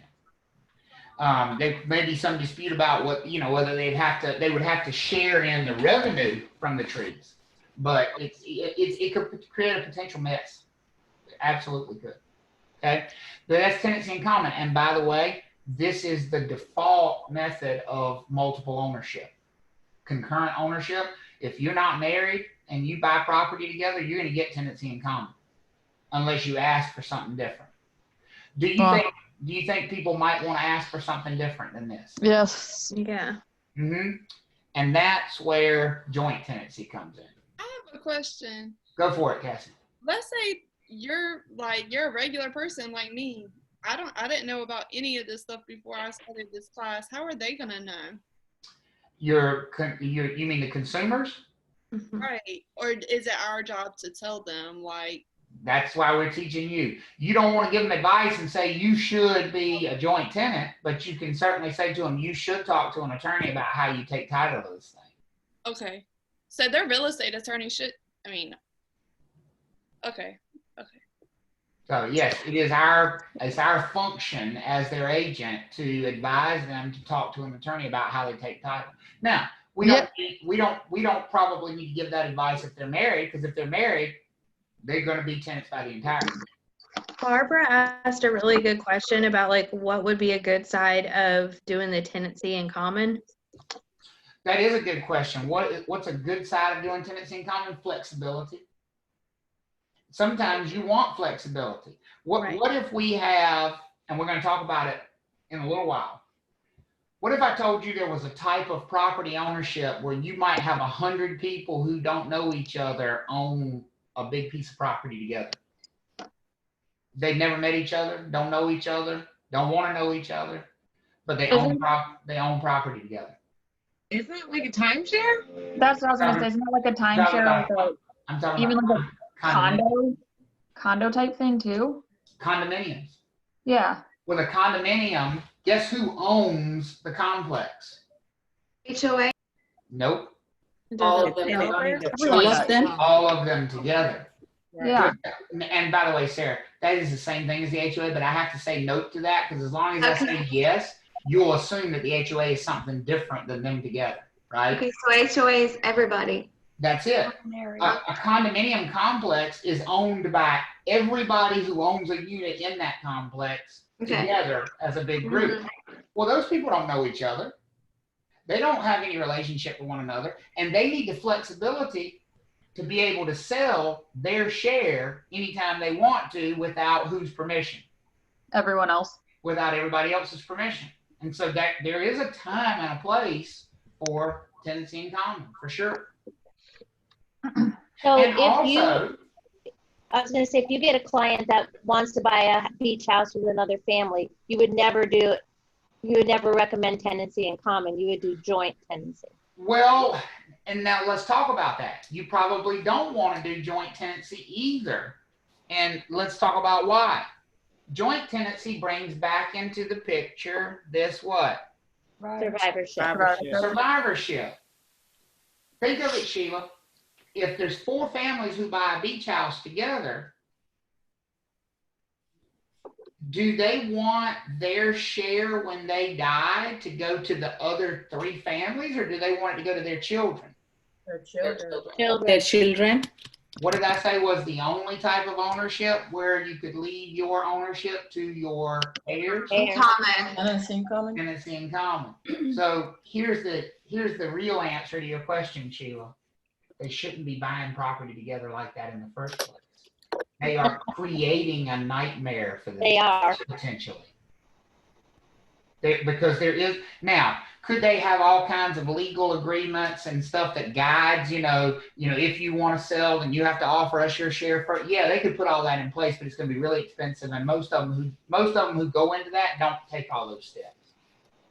Okay. Boy, that's scary. But joint tenancy raises the possibility of survivorship. We got this one group of people who get survivorship automatically. That's people who are what? Married. We got the rest of us who don't get survivorship. So joint tenancy is for people who are not married, but who want what? Survivorship. That's who does joint tenancy. People who are not married to one another, but are buying property together, and they want this right of survivorship. Does that make sense for everybody? Is this and that's why. I'm sorry. What was that? I'm sorry. Is this for like every type of property, whether it's residential or like commercial? It sure is. Okay. Every property. And that's why, and Terry brought this up earlier. Notice down here it says usually equal shares. Here's why the shares are equal. It would be kind of messed up. Let's imagine that me and Anna Lee buy a property together. And I put in 75% of the money. So I got a 75% share. Is everybody all right with that? Mm-hmm. And Anna Lee puts in 25%, so she's got a 25% share. Now we already established those percentages are only going to matter when we do what? Sell. When we sell the property. That's how we're going to split up the money. But here's another time they matter. What if I die before Anna Lee? If we have survivorship, how much of the property is she going to end up with? 100%. 100%. 100%, even though she only put in 25% of the money. See, I'm probably going to look at that and be like, this ain't fair, right? Now, could somebody decide they want to do that? Sure. And that's why it says usually equal shares. So usually with joint tenancy, it is equal shares because eventually they're going to be looking at combining them anyway. And so it's usually equal shares with joint tenancy. So if 2 business partners or friends bought a property, they're both married, and they do a joint tenancy, when one of them dies, it does not go to a spouse, it goes to the other partner. Correct. So if 2 business partners are buying property together, I went back to this slide for a reason. 2 business partners buying property together are almost always going to be what? In common. In And common. it's in common because they're going to want their share to go to their heirs. Yep. And so that's the way I want you to start to think of this thing. What do we want to happen? Oh, I want it to go to my heirs. Okay, then you're a tenant in common, because that's the only choice that gets you to heirs. If you want it to go to your co-owners, then you do joint tenancy or tenancy by the entirety, just depending on your marital status. Does that make sense for everybody? Yes. Yes. Here, I'm gonna share with you. You know, I told you ownership and severalty. I made up stuff to help me remember. But I have a quick question. Go for it, Terry. If you have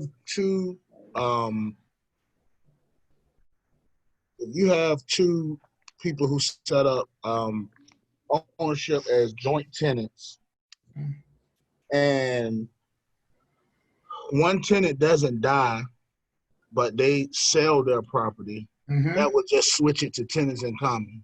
That's a great question. Now, one I was about to talk about.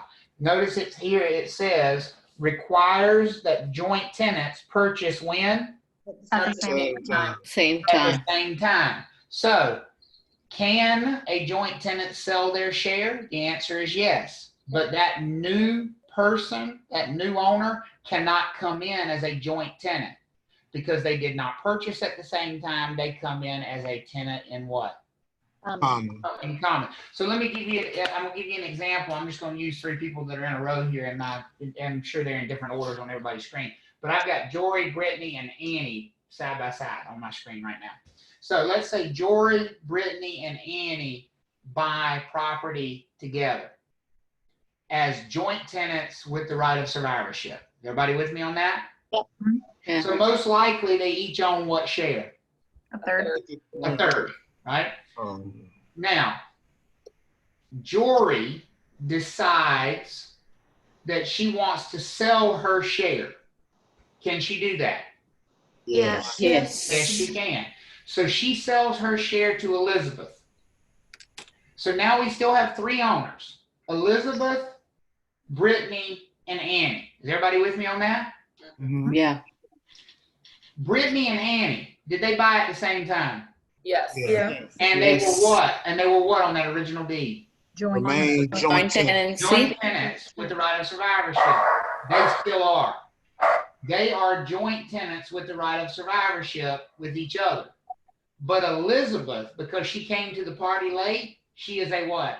Tenant in common. It's in common. She is a tenant in common. Let me show you why that matters. Annie passes away. Now, Annie is a joint tenant, correct? Correct. Yes.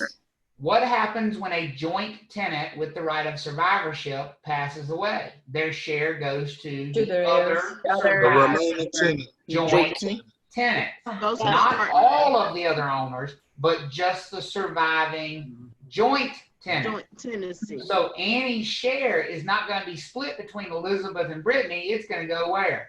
All Brittany. Only also Brittany. Brittany, because she is the only other surviving joint tenant. Does that make sense?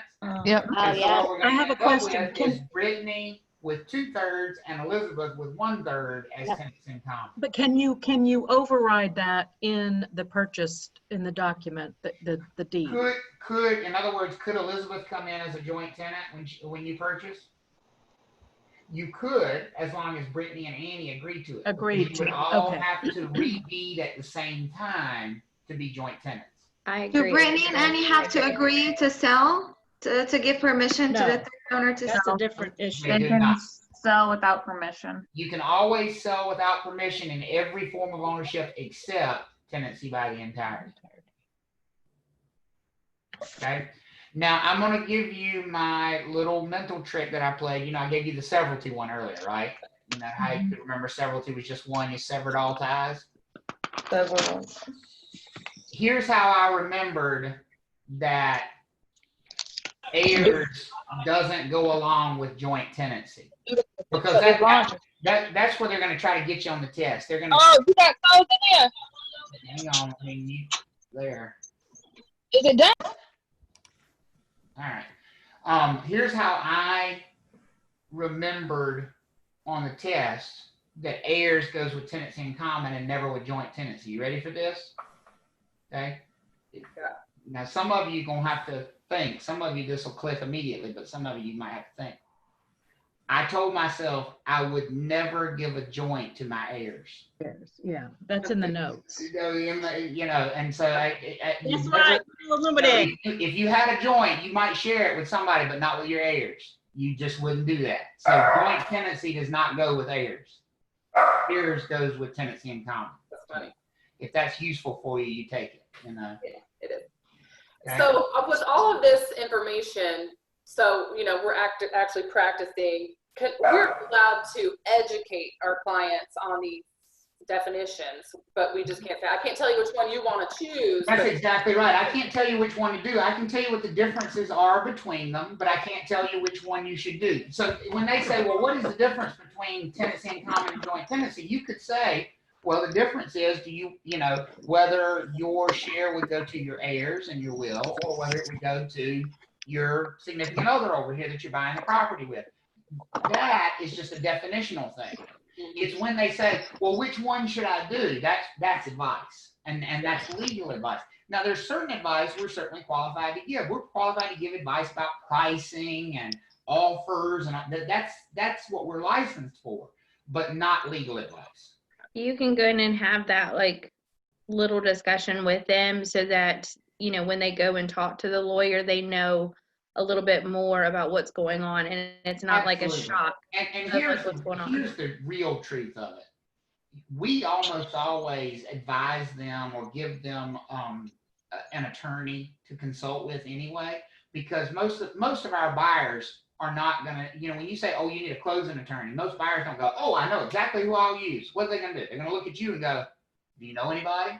Well, of course you do, because you've already developed relationships as an agent with closing attorneys. So here's what you're gonna do. As soon as your buyer, you realize this is an issue for them, you send an email to your closing attorney that you use most often. You say, hey, I've got this client. They're not married. They're dating. They're buying a house together. Can you shoot them a quick email and tell them they need to be joint tenants? And the closing attorney will just fire it out and it's done. And see, they gave the advice. You didn't give it. You're clear. That's how you're going to handle it. Okay? Question. Yes, ma'am, Deborah. Can you have a joint tenant and a tenancy in common at the same time? Yes. Okay. If you have more than two owners. Now you can't with just two, because there's only one relationship between two people, right? If it's just two owners, they are either joint tenants or they're tenants in common. But if there are three or more, so if you have like Deborah, Jonathan, and Debbie own property together, well, Deborah and Jonathan could be joint tenants while Debbie is a tenant in common. So it's individual relationships. Okay, what happens if you have two joint tenants and then one comes in as tenancy in common? Yep. Okay, and say this one joint tenant dies, then you have a joint tenant and a tenancy in common. No. When you have two people, what's the relationship between those two people? You're looking at, it's not Deborah's a joint tenant, Jonathan's a joint tenant, and Debbie is a tenant in common. It is the relationship between Deborah and Jonathan is joint tenancy. Okay. The relationship between Deborah and Debbie is tenancy in common. So if you had two people who the only relationship that's left is the tenancy in common between the two remaining ones. Okay. Does that make sense? Yep. It's the connection between them. Okay. Angelica West has a question. Do you get money for referencing a lawyer? No, you do not. You do not get paid. Matter of fact, that's usually felony loan fraud. If they're getting a loan, that's called a kickback, and it's not allowed with federal law for you to accept money from people who you are referring clients to related to the transaction. Now, you can refer clients to other real estate brokers for real estate services, and you can be compensated for that, but you cannot be compensated by other service providers like closing attorneys or home inspectors or subcontractors or any of those people You should only be referring them because you feel like they're going to do a good job for your client, not because you want compensation. So, yeah, that's a good question. You're saying you can get compensation if you refer, like if, for example, if I'm a real estate agent in Harnett County and, you know, I've got family members back home in Catawba County and they're wanting me to represent them, but I don't represent that area, or I don't, you know, obviously that's 2.5 hours away. Right. I can refer them to an agent and then get some of the commission from it. There's no problem with that. Gotcha. But if they say, hey, I need a closing attorney, and you refer them to a closing attorney, and the closing attorney sends you a $50 gift card for referring them, you send that gift card back. Amen. That's different. But how does that differ from like the referral fee when you It is very different because there are federal laws that call that a kickback. Because you can only be compensated for real estate services by one of two people: your client or other real estate brokers. Nobody else can compensate you as a real estate licensee. So that's gifts or gift cards, but what if they take you out for dinner or something? Is that still unethical? If they, you broke up for a second, Sheila. Did you ask about if they offer to take you to dinner or something? Yeah. Yeah, you shouldn't accept anything of value from they're called settlement service providers by federal law, but basically anybody that's associated with the real estate transaction, don't take anything of value from them. Got it. Do the attorneys charge the clients more for additional questions, or they just have a set fee at the closing? That's where you can get value out of your referrals. Sarah's question is does the attorney charge for those kind of questions? Well, here's what I would tell you, Sarah. If I was referring clients to an attorney who charged for those kind of questions, magically I would no longer refer clients to that attorney. Because I look at that as part of their service to my clients. And so I just have that discussion with attorneys. I say, listen, some of these are going to be easy transactions where you never get a question. Some of them you might get 50 questions, but my expectation is you will answer their questions. If we have a legal question, you're going to answer their question. That's part of the deal. And if you have that discussion with the attorneys, most of the time you just get an understanding and they get it and you move on. Because if I had an attorney who was saying to my clients, well, I can't answer that question without charging you $200, that'd be the last person I would refer to that attorney, quite honestly. Okay. I definitely have that power. Travis. Makes sense. Travis, why don't they have to tell you when you go, even if you don't ask, so that you're protected? I've bought several homes and I've put other people on them, and some that we went together. That's a really good question. Like, why? No one's ever told me what you've told me. Right. I don't know why closing attorneys in general are not better about this. Here's what I will tell you. I'm scared to death now. The ones that I have developed relationships with over the years are very good about this. When they see that they have purchasers that are unmarried, they're usually all over it. If I haven't already pointed it out to them, they're having that discussion. They're contacting the buyer and saying, you know, here's what I think you should do based on this. And, you know, so that's where one of the things I love about the business is we have the opportunity to control the experience our client's going to have. Okay.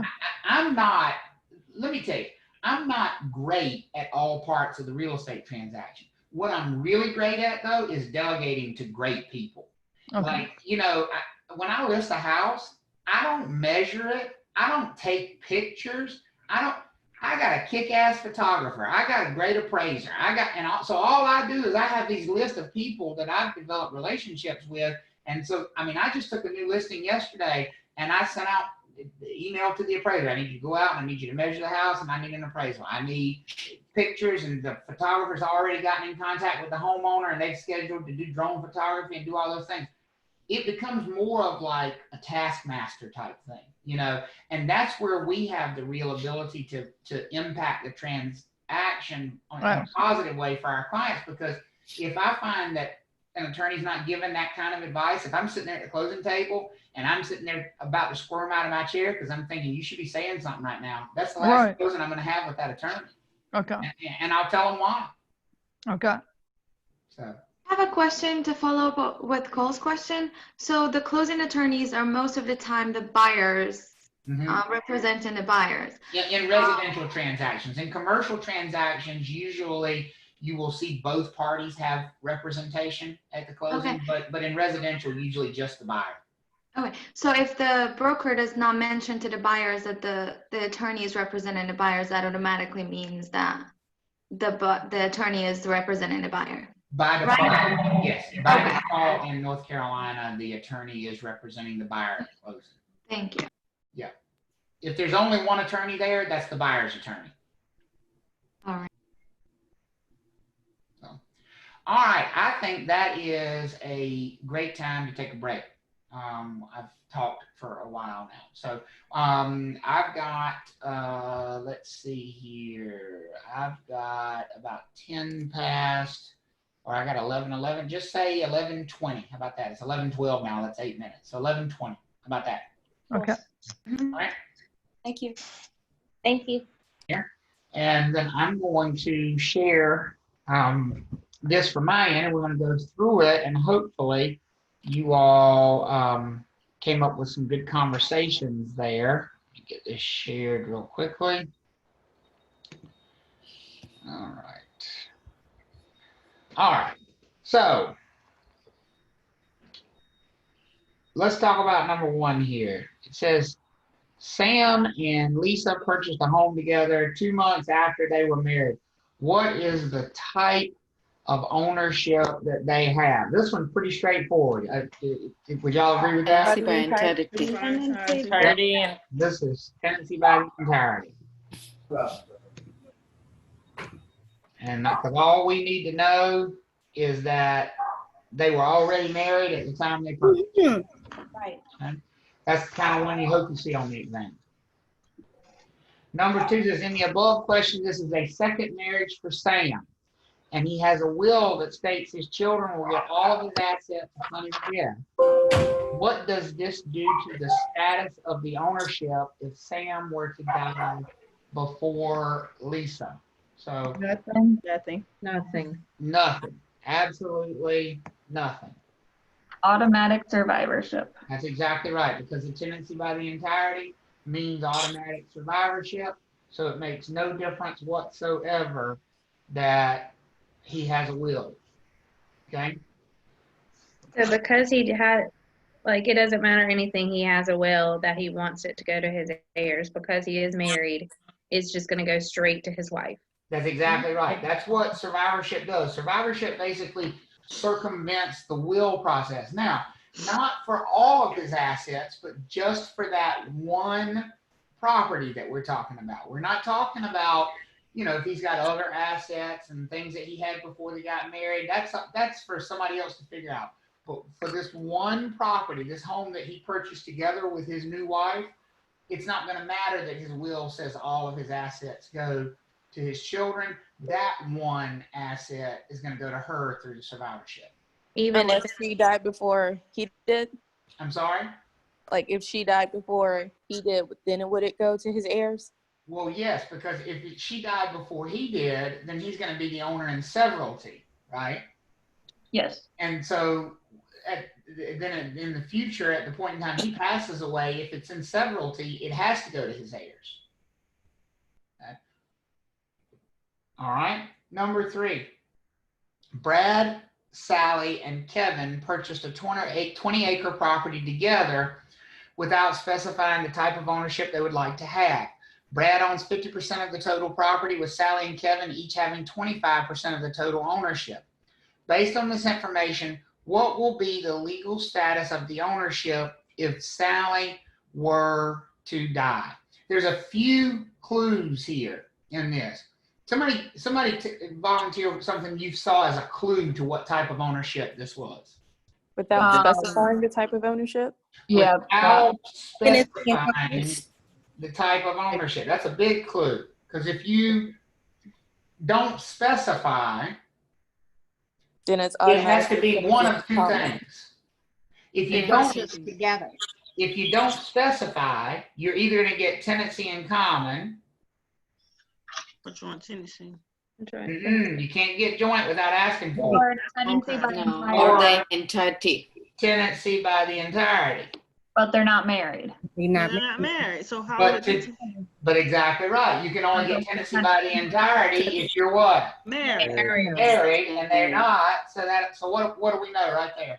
Tenancy in common. This is tenancy in common. There was other hints in here as well that it's tenancy in common. Notice it says Brad owns 50% and Sally and Kevin each have 25%. Remember, joint tenancy is almost always equal. Equal shares. But just the fact that not specifying and the fact that they're not married tells us it has to be tenancy in common. Everybody okay with that? Yes. So like in our group, we were I'm not talking. okay. Yeah, so in the notes, I have that tenancy, the joint is default, so that's not, I didn't look at the whole question. You got that backwards. Tenancy in common is the default, not joint. You have to ask for joint. Brittany, did you have a question? I thought I saw it. That pretty much answered it. Okay. Tenancy in common is the default for not married people. All right, number 4, Thomas, Jeff, and George all purchased property together as joint tenants with the right of survivorship. The 100-acre parcel of land is a hunting preserve in Edgecombe County. Jeff has decided to sell his ownership interest to Samantha. What is the legal status of the ownership of the property? Now, I'll tell you what I like to do on ones like this, and you can take it or not take it or whatever. I kind of like to draw myself a little pie chart. Pie chart always represents 100% of anything, right? You know, that's if you ate the whole pie, you ate 100% of it, the whole thing. But this pie is broken up into how many pieces? How many owners do we have? 3, and they're joint tenants. So what do we probably know about the shares? They're equal. They're equal. They're probably equal shares, right? So there's my 3 shares of ownership in this thing. And we've got Thomas, Jeff, and George. Okay. And it says they purchased it as joint tenants with the right of survivorship. Now remember, joint tenancy is the relationship between the people, right? So joint tenant, we talked about that a little bit before the break. I think that was Deborah's question. So what I do is I put this joint tenancy right here on the little intersection between them. Because what that means is Thomas and Jeff are joint tenants with each other. Everybody okay with that? Yeah. And what's the relationship between Jeff and George? Their relationship. Joint tenants. They're joint tenants, right? And what's the relationship between Thomas and George? Joint tenants. They're joint tenants. So this picture represents our initial property, our initial ownership. And it says Jeff has decided to sell his ownership interest to Samantha. Well, first of all, can Jeff do that? Yes. He can. So Jeff sells to Samantha. We're just going to put Sam. Does that change anything else about this picture? Yes. Yes. It does. Samantha can't be a joint tenant with George, can she? No. So on this intersection between Samantha and George, what do I have to put? Common. Common. How about Samantha and Thomas? Can they be joint tenants? No. Tenancy in common. They can't be joint tenants either because Samantha didn't purchase at the same time. How about Thomas and George? Yes. They're still joint tenants. They stay joint tenants, correct? Yes. Yeah. Okay. So the legal status of the ownership of the property currently is, if we wanted to write it out, it would be Thomas and George have joint tenancies. and George Joint tenants. are joint tenants Tenancy in common with Samantha Is a tenant in as a common tenant in for common. both of them.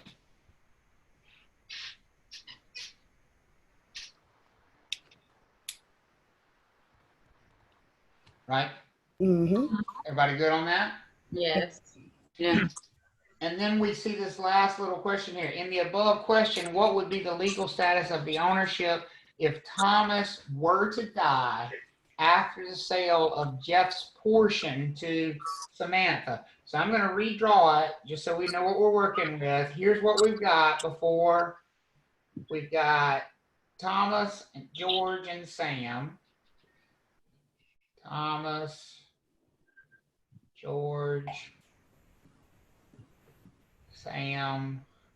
This is tenants in common. This is tenants in common. And this is joint tenants. That's what we're starting with, right? Mm-hmm.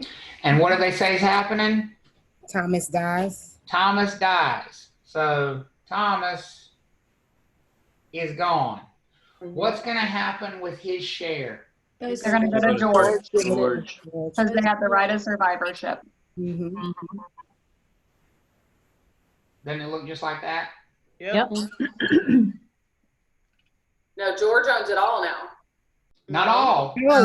Samantha owns hers. Sam still owns that third. 2/3. Sam still owns her third, but as a tenant in common. Mm-hmm. Oh, okay. Oh, so and that will just go on indefinitely? That's right. Now, what's the relationship here? There is no more what? Joint tenancy. There's no more joint tenancy. The only relationship is tenants in common. So now, if something were to happen to George, it would go to his heirs, right? Heirs. And if something were to happen to Sam, it would go to her heirs. Okay, because I was thinking, I thought there was one like that. No, I guess maybe not on the homework, maybe on that quiz I took or something. And I thought like once, if it was down to 2 joint tenants and then a third is now a tenant in common, I thought if one of the joint tenants died, then that third tenant in common was just like shit out of luck and it just went all George. No, it's not that bad. They just can't benefit from the survivorship. They don't get anything from the survivorship, but they keep their share. Oh, okay. I was wrong. No, that's all right. That's why we do it. How'd y'all feel about those? I feel good. Good. All right. I like it. So let's pick back up then with the last little bit of chapter 2. Chapter 2 is a whopper. It's long. It's a lot of information. And trust me, here's the good news. Every chapter only gets a little bit hard. I'm kidding. They're not all harder. There are a lot of them that are easier than chapter 2. It just varies. I mean, what they're trying to do with the way the textbook is laid out is sort of create almost like a storyline, like of how a transaction works. They start chapter 1, this is real estate. And then chapter 2 is, okay, this is how you own real estate. And then it just builds from there. And then it gets to like, okay, this is how you describe real estate on a contract. And this is how you transfer it on a deed. And this is how it just builds is what is the idea of it. What that means is that sometimes some of the harder stuff is in the beginning, some of the easy stuff's at the end, and some of it's mixed in the middle. So now we want to talk about some forms of group ownership that are a little bit wonky. And these are wonky. All of these things on here, I mean, when you see any of these types of ownership, you should just, think to yourself, this is weird. All of this is, with maybe the exception, I'm going to take this one out. We're going to talk about townhouses, but that one doesn't go on the weird list. But everything else on here, this is weird. This is weird. And I'm going to tell you why it's weird. Yesterday, we started with a definition of real estate. You hear you get a real estate license, right? Mm-hmm. What did we say the definition of real estate was? Who can remember what the first word was? 4 letters. Land. Land. It's everything attached to the land. Land and everything attached to it, right? Yeah. Yeah. You know why I say all of this stuff is weird with the exception of townhouses? You don't own the You land. don't own the land. No land. No land. All of this stuff doesn't involve land, which makes it funky to be involved in real estate. And it means we've got to structure these things in very odd ways to make them work. Does that make sense for everybody? Okay, and that's why people struggle with them sometimes, because they are odd. They're different. So let's talk about the most common one of these that is really weird, the condominium. Most of you will probably end up practicing residential real estate. I mean, remember, there's all kinds of real estate. There's commercial real estate, there's land, there's HOA management, there's property management, you know, there's just all kinds of facets of real estate, but the numbers don't lie. We know that, you know, about 95% of people who get a real estate license end up practicing residential real estate. That's just where most of you will end up, just based on the odds. And when you end up in residential real estate, undoubtedly at some point you will end up dealing with these things, with condominiums. Let me save you a silly missed question on the test though. You ready?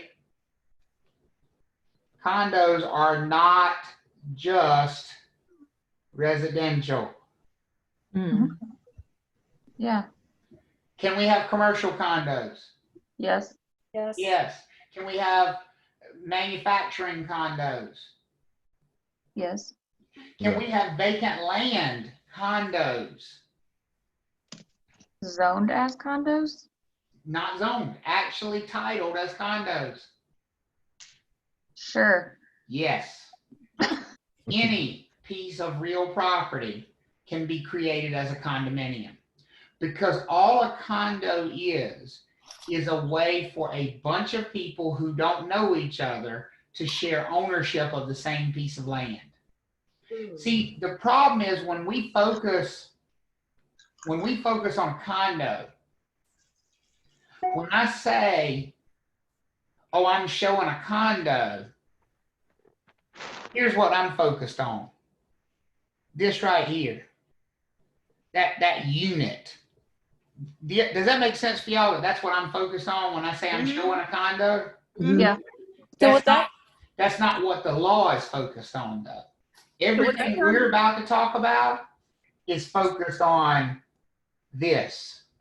What did I just draw an arrow to? The land. The land. Land. Condos are just a way for a bunch of people who don't know each other to own one piece of land together and share it without killing one another. Because here's the thing. I want you to think of the problem we would have. Can 100 people buy something together as tenants in common? Yes. Yeah. Yeah. If I'm one of those 100 people, how much of that land can I use? All of it. All of it. How much of the time? All the time. All the time. All the time. Is everybody with me on that? Yeah. Yeah. So I don't want you to think of the condominium building yet. I want you to picture a parking lot. Y'all with me so far on a parking lot? Mm-hmm. Imagine all 65 of us in this room went together and bought this parking lot. Everybody with me? Mm-hmm.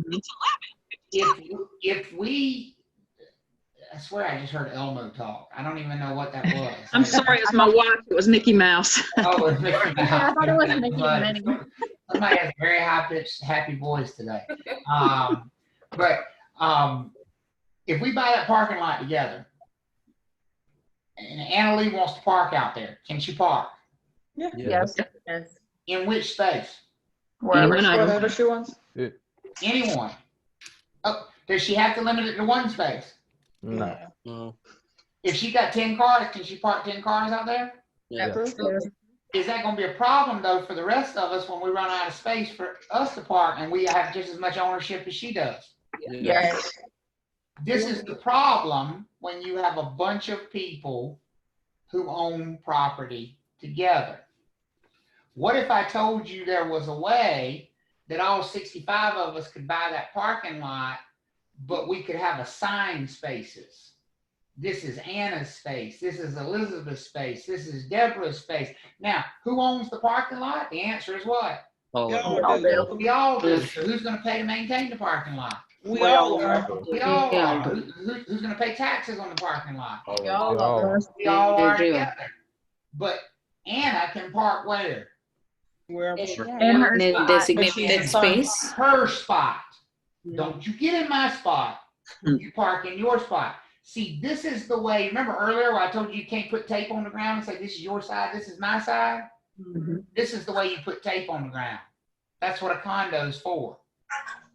Because what's happening in a condo is a big group of people are buying the complex together, but then they have their own assigned unit within the complex. Does that help a little bit? Yeah.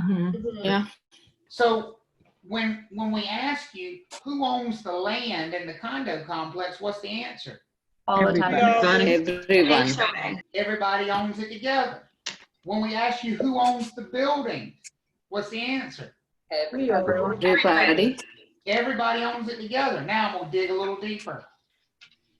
Everybody owns it together. Is everybody married to each other? No. No. So they're not going to be tenants by the entirety with each other. Can we make that's a fair statement? Yeah. Yes. Yeah. Are all owners of a condominium complex going to have bought in at exactly the same time, or do they go and come as they please? As they please. So if they didn't all buy at the same time and they're not married to one another, how do they own that complex together? As what? Tenants in common. Tenants in common. Look, congratulations, you just answered your first question about condos on the license exam right there. Yay. They own the land, they own the buildings, they own the amenities together as what? Tenants in common. As tenants in common. Does that logically make sense now why it's structured that way? Yes. Yes. So here's the advantage. They don't all get to use all of that property all the time. Now, there are shared parts of the property like the pool and the clubhouse and all that they get to use all the time and equal access to. But are there parts of that property where you can say, this is mine, you get out? Yeah. Your condo. Your unit, right? Your condo. Does that make sense for everybody? Yeah. Yes. So this is where people start to get confused, and I'm trying to build it up to you where you won't be confused. So here's how we say people buy a condo. They buy the airspace of their unit. I'm gonna say that one more time. They buy the what of their unit? Right. The airspace. Airspace. Not the physical space, but just the air of their unit. Plus, they buy a share of Common area. the whole complex that they share with everybody else. So when you say airspace in this context, you're meaning the area inside their unit. Right, the airspace of their unit. Right. Paint to paint. That's it. They don't own the walls, not individually. Who owns the walls? Everyone. All of them Everyone. together. Who owns the floors? Everyone. Everybody. Everybody together. Who owns the roof? everybody together. Everybody together is tenants in common. But that airspace, that empty box inside the unit, they own that air. So on an exam, the way it would be worded is that when somebody purchases a unit in a condominium development, they're purchasing the individual airspace of their unit plus their fair share of all of what we call the common elements. And the common elements would be the things they share with each other: the land, the buildings, the structures, the parking lots, the swimming pool, all of that stuff. So it's pretty much an apartment that you own.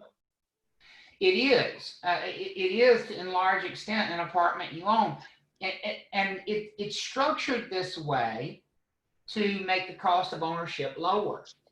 Because if you think about it, what's going to be more cost effective? Everybody owning their own single family home, or a big building which shares which shares one piece of land, one roof, one parking lot?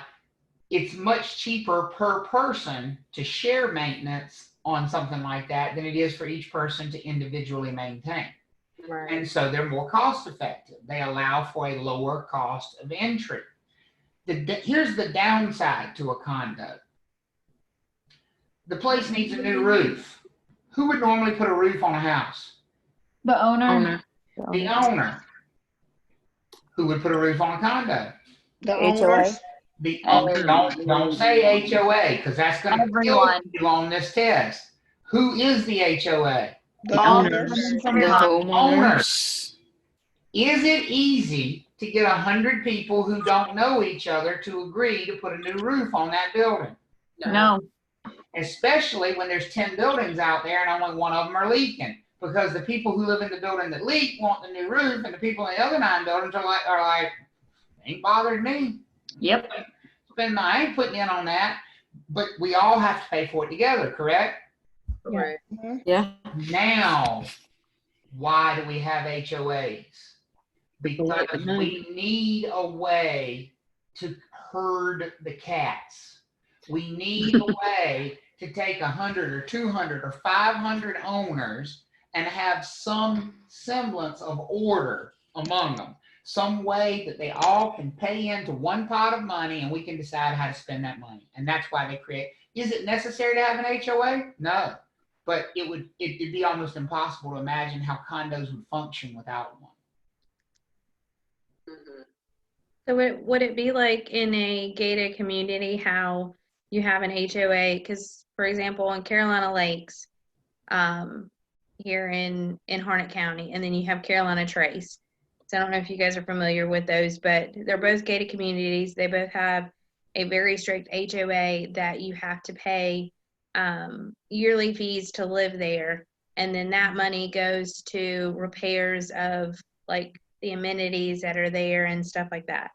So would it be in the same situation for the condominiums? Well, the purpose of the HOA is the same, because otherwise you never get people to participate. Right.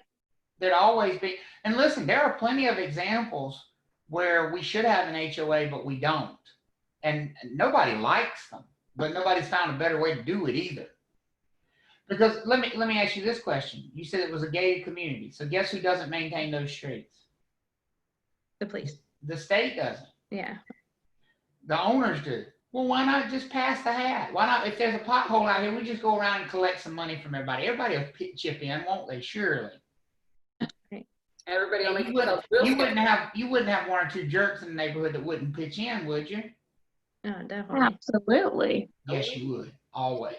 And that's why HOAs were created in the first place, was to basically, and so who gave the HOA permission to do that? Well, the owners did when they bought in there, because the HOA was set up in what set of documents? Bylaws. And the covenants. Those covenants are attached to the property for how long? Ever. So when people say, who gave my HOA the right to tell me to do that? What's the answer to that question? You did. Gave the right. You did. Because when you bought in there, the HOA already existed. Those covenants call for the HOA to exist. It calls for them to have the power to do that. And you agreed to all that when you purchased in there. I have a question. What's the difference between having an HOA and having a co-op board? Well, we're going to talk about that. Co-ops are entirely different legal structure than other type. It's a different way of owning property.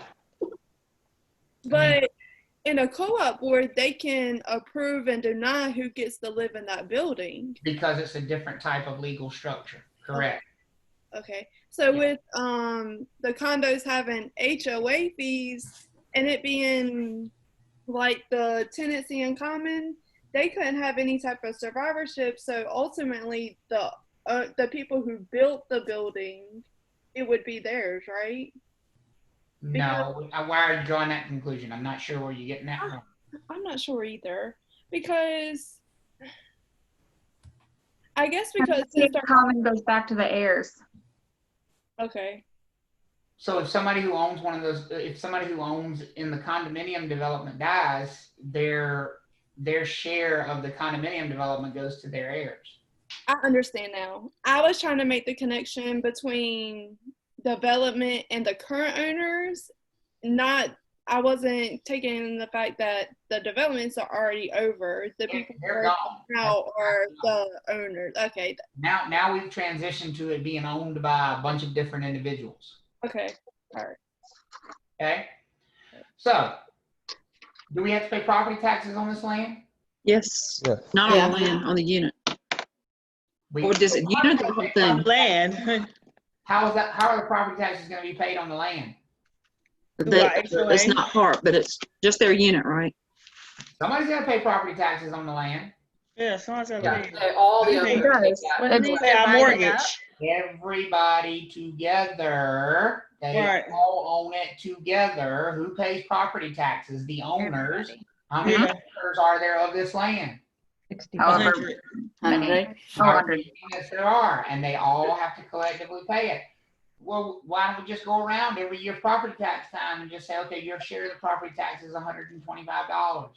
That doesn't work. Wouldn't that be real easy to do? No. That's the same thing as repairs. Same problem as repairs. So again, what generally do we pass off to an HOA as a responsibility? Collect like the dues or fees. money to pay property taxes. You have enough money to pay for maintenance. You have enough money to pay for insurance. Do we need insurance on this building? Yep. So see, the individual owners can't buy insurance on a building because they don't own the building, right? Right. They have to buy insurance as a group because they own the building as a what? Group. As a group. And so it's just a structure that's meant to have a bunch of unrelated people own property together. Does that make sense for everybody? Yeah, I have a question. Go ahead, Nicholas. So if you don't pay the HOA, monthly, yearly, however They can foreclose. they want it, can they not put a lien on your home? They can, and they absolutely can. They can place a lien against the property, and they can foreclose on the property. And they will. Failure to pay. Absolutely. That's generally going to be found in the again, in the covenants themselves, where the covenants set up the HOA. And just because a property has covenants doesn't mean it has to have an HOA. There are properties that have covenants that don't have an HOA. Over time, that was found to not be all that effective, because the question would become, well, who's going to enforce this? And so HOAs became sort of a necessary evil. But generally speaking, most covenants that set up for dues to be paid and for an HOA to collect those dues give the HOA the power to foreclose on the property. And again, who gives the HOA that power? The owners when they purchase in there. Because by purchasing in there, you're agreeing to abide by those rules. We all good there? Yeah. Okay. So that's a condo. That's a condo. We're purchasing the airspace of our unit plus our fair share of the land, the buildings, and all those common elements. And we own that together with all the other unit owners as tenants in common. And like we said, we usually do form an HOA. There's a law in North Carolina. This is the first North Carolina specific thing. What section of the test you think this would show up on? North Carolina. Exactly. The North Carolina Condominium Act of 1986. You need to know this law for the state section of the exam. The Condominium Act of 1986. First of all, one of the most commonly goofed up things on the test about this law is that it only applies to the way the law words it is condominiums that have never been occupied, which is another way of saying new construction. Okay. On the test, they're going to put it applies to all condominiums built after 1986. Is that true? Yes. No. No. Only applies to what? No. New construction. Never occupied.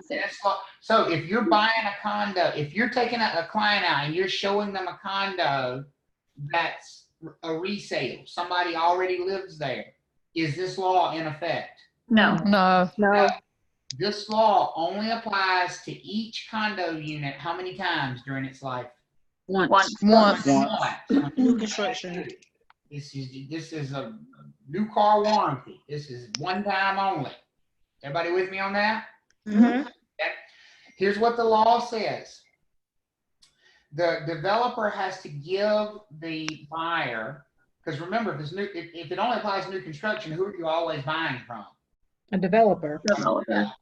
So the developer has to give all the documentation, the covenants, the rules, the restrictions, the information on the HOA to the buyer before they make an offer. Not before they close, but before they make an offer. And then this bottom note down here is huge. This is huge. What does it say right there? The buyer has 7 days to do what? Rescind the contract. Rescind their offer. Session. Not just rescind their offer. Get their money back. Contract. They have 7 days after they go under contract to change their mind and get what? Their deposit back. Money. All of their money back. Even if the contract says this is a non-refundable deposit. This law says if it's a condo and it's new construction and you change your mind within the first 7 days after you go under contract, how much of your money do you get back? 100%. The whole money. So no due diligence on a new condo? Well, I know what you're asking, but you're not asking it in a way that I can really answer the question. I know what you're trying to ask. You're confusing a due diligence fee with the due diligence process.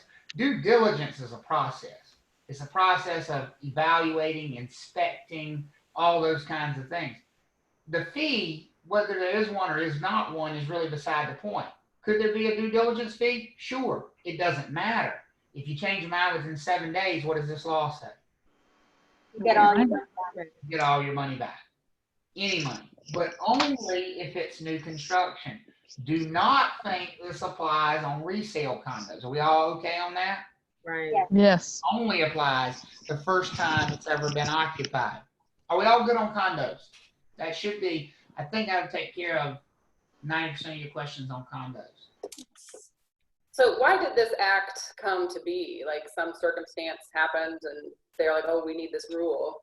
Why did this act come to be? Because when people were buying into condos, when condos first became popular, this law was passed in 1986, so it's a pretty old law at this point in time.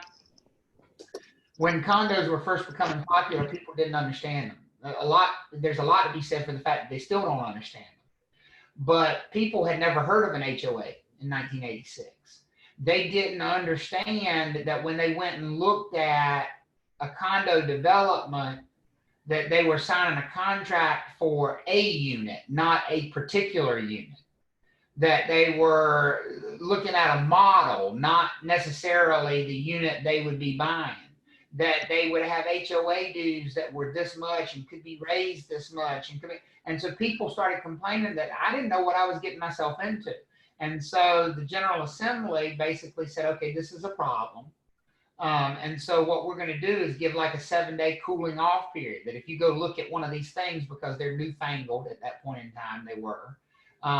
If you go look at one of these things and it's brand new, you're going to get 7 days to go home and look over all this information. And if you find something that scares you to death, you can get your money back. It seems funny that they would say, we're only going to offer that on new ones. Like, you're screwed if you buy a used one. Well, that's it. Here was the thought process with only doing this on new ones. If you were buying a resale one, you should be able to see how the thing's operating already, because people are already there. You're buying it from. So the person you're buying it from, you can ask them, well, how much are you paying in dues? How does that work? What do you get for it? And you also were getting a specific unit because you were buying that specific unit from that person.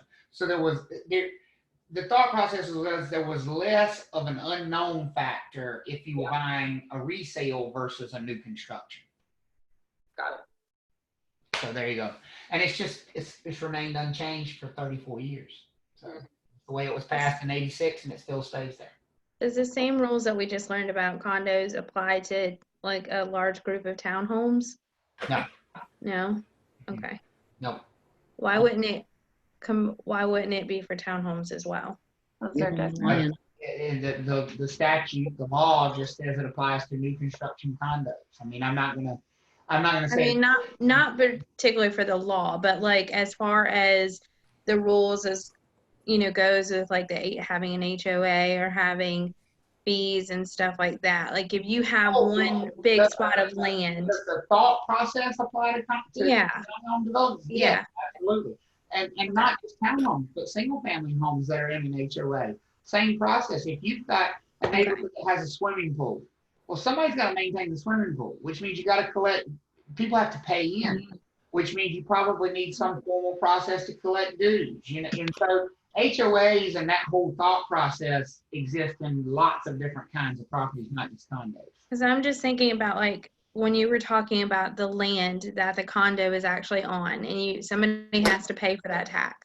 So for, you know, townhomes, a lot of townhomes that, you know, I've seen, they're all connected to each other, and you have like a strip of homes there. Yes, so is that considered individual pieces of land where each house is? Everywhere you see those houses join each other, that's a property line. Okay, so it's not just one big piece. Nope. Like a condo is. They Okay, don't own all the land together. Those are individual pieces of property. gotcha. And that's the big difference between that's a great question. It's the big difference between a condo and a townhome. Okay.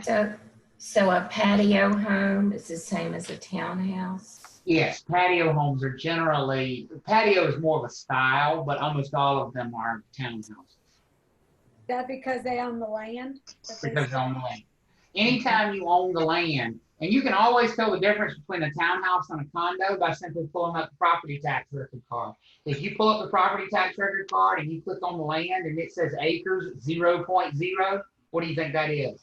Condo. That's a condo. If it says 0.02, it's a townhouse, or 0.03 or 0.1. If it has any land at all, it's a townhouse. If it doesn't, if the land is 0, it's condo. Plus one is horizontal and the other is vertical, right? Well, not necessarily. Sort of. Townhouses must be horizontal because you can't stack townhouses. Right. You own the land, right? Condos can be either. You could have one-level condos, and so they're not, but condos have the ability to be stacked. If you see a stacked building, that's definitely condos. Okay. Co-ops, cooperatives. I think Cassie asked about cooperatives. Co-ops are not very popular in North Carolina, though there are some that exist, and they're somewhat gaining popularity in metro areas like Charlotte and Raleigh and Durham. Co-ops are a way that, again, a big group of people can own property together. But in this case, instead of them directly owning the property together and being co-owners with each other, they buy into a company, and the company owns the property. So in the case of a co-op, so imagine a condo. 100 people decided they're just gonna go together and do what? Condo, we're gonna buy this piece of land together, we're gonna build this building together, we're gonna share all the expenses together. That's a condo. Right. A co-op, the same 100 people got together and said, now wait a minute. I don't trust you. I don't like you. I don't know you. I don't want you making decisions. You might run for the HOA board and you're crazy. So here's what we're going to do. We're going to create a company, and we're going to all buy into this company. We're going to invest in this company. And that company is going to take our money and buy us a building. And then we're going to hire somebody to run the company. Well, remember, the company only owns one thing. What is the one thing the company owns? Building. Building. But when we hire somebody to run this company, they can make any decisions they want to. If you mess up, they can kick your ass out. Owner, co-owner, you're gone. That's a co-op. A co-op, and because of that structure, and this is what Cassie's question was, because it's structured that way, co-ops can actually pick and choose who buys in there. Wow. because you're not buying real estate. What are you buying? Residential? Stock. Stock in a company. Oh. And they can choose not to sell you that stock. And the only people who get to occupy that building are people who own what? The stock. Stocks. Does that make sense? Mm-hmm. So, I mean, is it really a real estate transaction? Well, it's a great question. Is it really a real estate transaction? For right now, it is considered a real estate transaction. There's actually been a lot of discussion about that over the years of whether it should be considered a real estate transaction or whether it should be considered like a securities transaction, like a stock trade. Right. For right now, it falls under the auspices of a real estate transaction. But truthfully, it's really not one. Co-ops also present a lot of potential problems for discriminatory abuses. Because, and a lot of people would say that the whole reason co-ops were created in the first place is to circumvent the rules of the Fair Housing Act. When the Fair Housing Act came along and said you could not discriminate on the basis of, race, color, religion, national origin, sex, family status, and who you sold property to, there were a lot of people who lived in condominiums who bluntly wanted to discriminate. And so they found this new way to structure the property where they said, oh, well, we're not selling real estate, so the law doesn't apply. We're selling what? Stocks. And so it is a very weird and interesting area of real estate. Here's the good news for you. You'll probably never deal with one because they're very rare in North Carolina.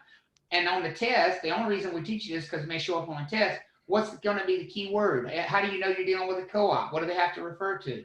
Stocks. Shares of? Shares.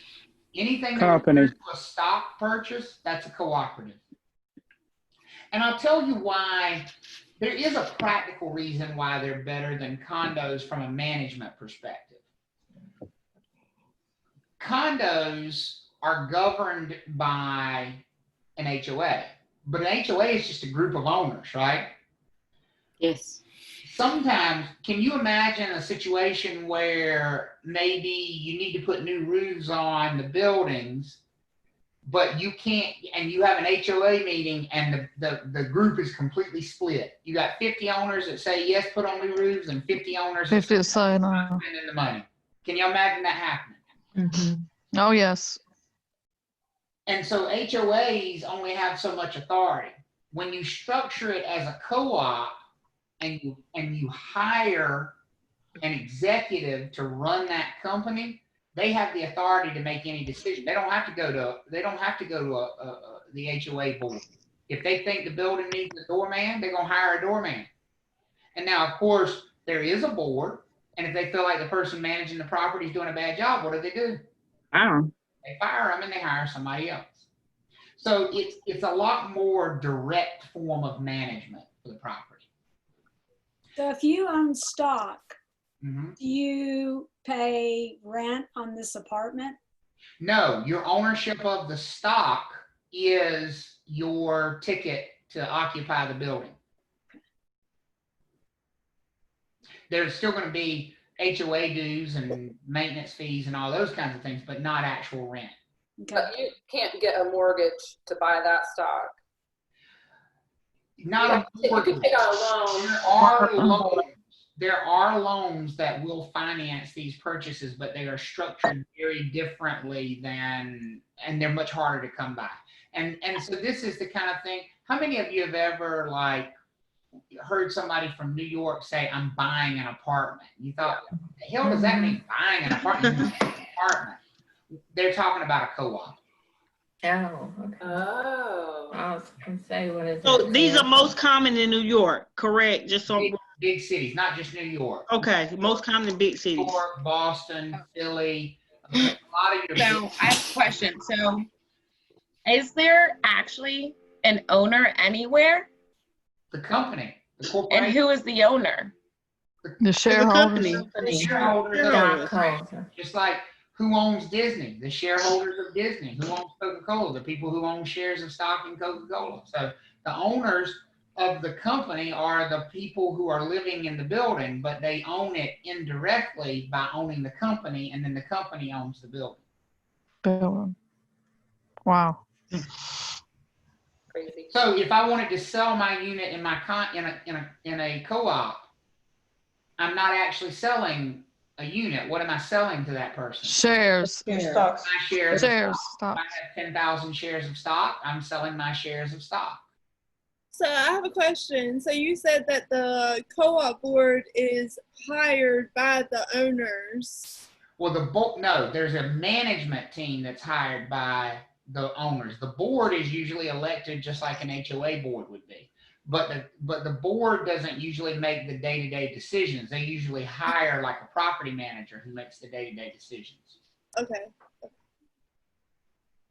I have a question about it. Like, if you don't want to live there anymore, do you have to sell your shares of stock back to the co-op, or can you? No, you find a purchaser. Now the co-op can buy it back, but most commonly you would sell it like you would a condo unit, except instead of offering your unit for sale, you'd be offering your shares of stock for sale. Stock. So is that where they lose kind of who's living in the building, or do they have to approve it? They have to approve. Okay. So what happens? Wow. Which is Wow. different than a condominium. Well, a condominium, if I find a buyer, I sell to the buyer. I don't have to worry about Wow. things.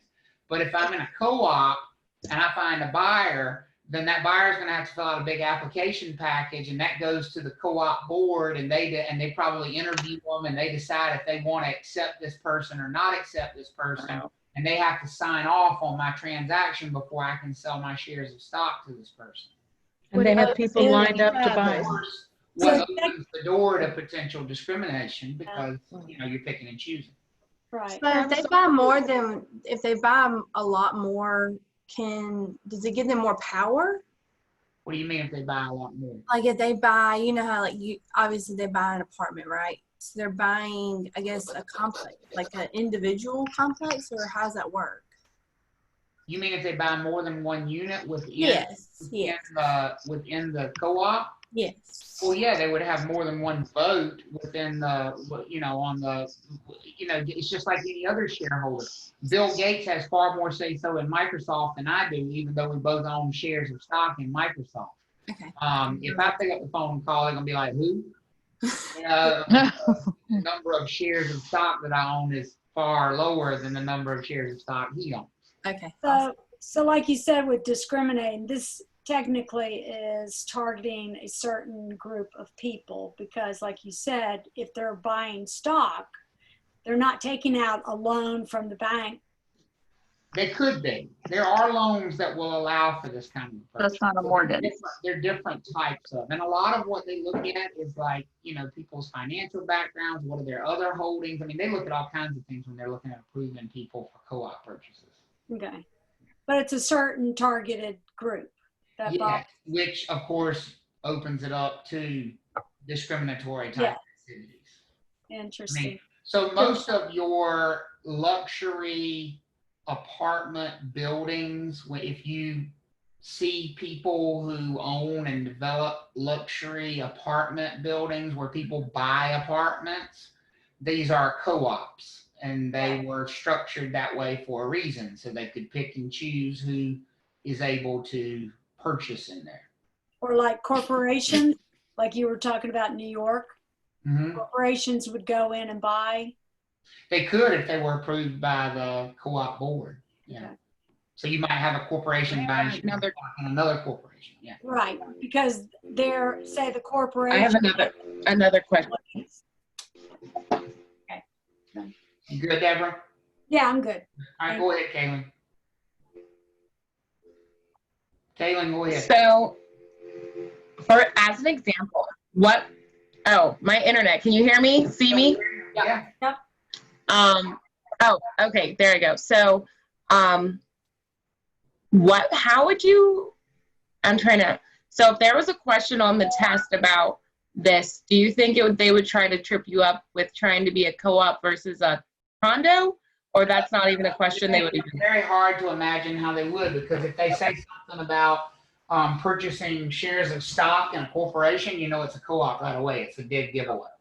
Okay. If they say something about owning common elements as tenants in common, that's a condo. That's a dead giveaway.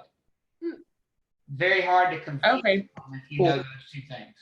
So Travis, my question is, how do they equate the shares to the actual unit size? Do they have like a common unit size that equals 10,000 shares? That's a great question. When they first develop the property, they'll have like a 1-bedroom is 10,000 shares, a 2-bedroom is 12,000 shares, a 3-bedroom is 15,000 shares, type thing. Okay. Thank you. There's some like equation that you have, and you don't just it's not like you can go out and purchase 10 shares. You have to purchase them in blocks that equal to a unit size. Okay. Brittany asked, could someone purchase a unit and rent it out, and then would that tenant need to be approved by the board? Yes to both. They could purchase, they could rent it out, and yes, the tenant would need to be approved by the cooperative board. And that's why these are favored in some places, because they allow for far more control. But I'm just trying to give you the double-edged sword of control is when you start picking and choosing people, they start to question why you're picking and choosing. But wouldn't the real estate commission get after them or find that a huge legal issue? Since, there is a lot of issues with picking and choosing who. Generally speaking, real estate commissions don't regulate discrimination cases. HUD does, Department of Housing and Urban Development. And yes, cooperatives are regularly targets of discriminatory lawsuits. Because I know just like with the property management side of things, like we have to be very, critical of what we look upon whenever we look at a tenant. But we mainly go on a source of income, like, what their income is and what their credit score is in order to, be able to see if they're going to be a valid tenant. But like if you have, a co-op and they're sitting here saying, well, you can't be in here because you don't, that's why certain requirements. It's just learn to recognize it for the test, and then don't ever involve yourself with one, because I think it's just big propensity for abuse. Yeah. Townhomes, we mentioned townhomes in this section only because they do have common areas. The common areas of townhomes would be those shared things. So what things are shared in a townhome development? Parking, clubhouse, pool, gym. All the common elements. Yeah. So those common areas are owned by, again, the property owners as a group. Here's the big difference between a townhouse and a condo, though. Those common elements do not include the land under the individual units or the structure of the individual units. In a condo, all of it's part of the common shared stuff. The land, the structure, the whole 9 yards. Remember, the only thing you own individually is your what? Airspace. And land. But in a townhome, the individual units themselves are individual pieces of land. You are purchasing the land. You are purchasing and the structure. I thought townhomes were like studs in is what you own. No, that's a condo. Huh. No, because we have the yard in front of our house. Townhomes are for all intents and purposes just like houses, detached homes that happen to share a wall. So imagine if the property line of your house was the wall of the next house. That's a townhome. That's all it is. Got it. Everybody all right with that? Caitlin asked tenancy in common, and I just want to see if she was asking if the homeowners own the common areas in tenancy in common, just to make sure that she. Let me look here. Are you asking if the homeowners on the common areas is tenants in common? Yes. in townhomes, just like in condos, the common areas are owned by everybody as tenants in common and usually managed by an HOA. But there's a difference between what the common areas are. In a condo, the common areas include not just the shared stuff, but also the land, the structure, pretty much everything except the air inside my unit. Whereas in a townhouse, if my roof leaks in a townhouse, who's responsible for fixing the roof? You are. You are. By myself, because it's my house. If I want to put a fence up in my yard, I can, unless there's an HOA rule, a covenant that says I can't. But I can in theory because that yard is my yard, right? The land belongs to me in a townhouse, which would not be true in a condo. I have a question. Yep. So like with duplexes, is that going to be like the same thing? Like, because you know how like it's like different because in a duplex you have one owner. Yeah. Owns one structure, and that structure just happens to be divided into 2 units. So one person owns it, but the other people rent. Like, okay. Generally, they rent them out. That's why they're divided. But a Yeah. duplex is going to have one owner. It's not a shared form of ownership. Okay. Unless, would they turn a duplex? A duplex could look just like a townhouse. Yeah. What would be the difference between the two? In a townhouse, you'd have 2 different owners. But in a duplex, you'd have one person who owns the whole structure and one piece of land. It's not 2 pieces of land, it's 1 piece of land. Could you turn a duplex into 2 townhomes though? Yeah, you could subdivide the land. Sure, you could. You could and where would you put the property line? Yeah. Oh, wow. The wall between them. Yep. Yeah, that's what I was thinking, the wall between them. And you could turn a duplex into 2 townhouses. Absolutely. Wow. Because realistically, what is a duplex or a triplex but the same thing, physically speaking, as a townhouse. Just with one owner. Just one piece of land versus several. Okay, we all good there? That's it for townhomes. Now let's talk about everybody's love to hate issue, timeshares. Can I say something right quick? If you can hear me? Yeah, I hear you fine. Okay, I just want to let everybody know, because I missed the question on there. If you guys don't know, row house is another word for townhouse. That's a great point. Yes, row house, townhouse mean the same thing. Yeah, row house and townhouse are exactly the same. Thank you, Terry. How many of you have ever been on a timeshare presentation? Okay. For the free trip. For the free trip they give you. Well, here's my question, Candace. Was it worth the free trip? I didn't even go on the trips. So I went to Williamsburg, Virginia. I didn't even go on the free trips they gave us. I think we had like a year or something. Yeah. But no, it wasn't. No. No. So here's my advice. Just say no. Just say no. Yeah, let's talk about what a town. I'm sorry, Terry. I didn't mean to interrupt you. What did you say? I said they're real forceful from what I've seen. Yeah, they are very forceful. Forceful. Very high pressure sales tactics. If you're a gullible person, it's not a good thing to do. Like, trust me. If you're easily influenced. So let me explain the basis of a timeshare, and then we're going to talk about the dynamics of how they work in North Carolina. Okay. What did we say was the big advantage to creating a condo? We could have a bunch of people go together and own the same piece of property, right? Then we said that was the big advantage to a condo. Yes. And why is that an advantage? Because if a bunch of people are sharing expenses, it's generally what? A little cheaper. A little bit cheaper to maintain. So you have a lower point of entry, a lower price point to get into a property. What if I told you we could lower that price point even more? In matter of fact, we could lower that price point a lot more. So I'm gonna just give you a little math equation here, and I'm gonna show you why timeshares exist.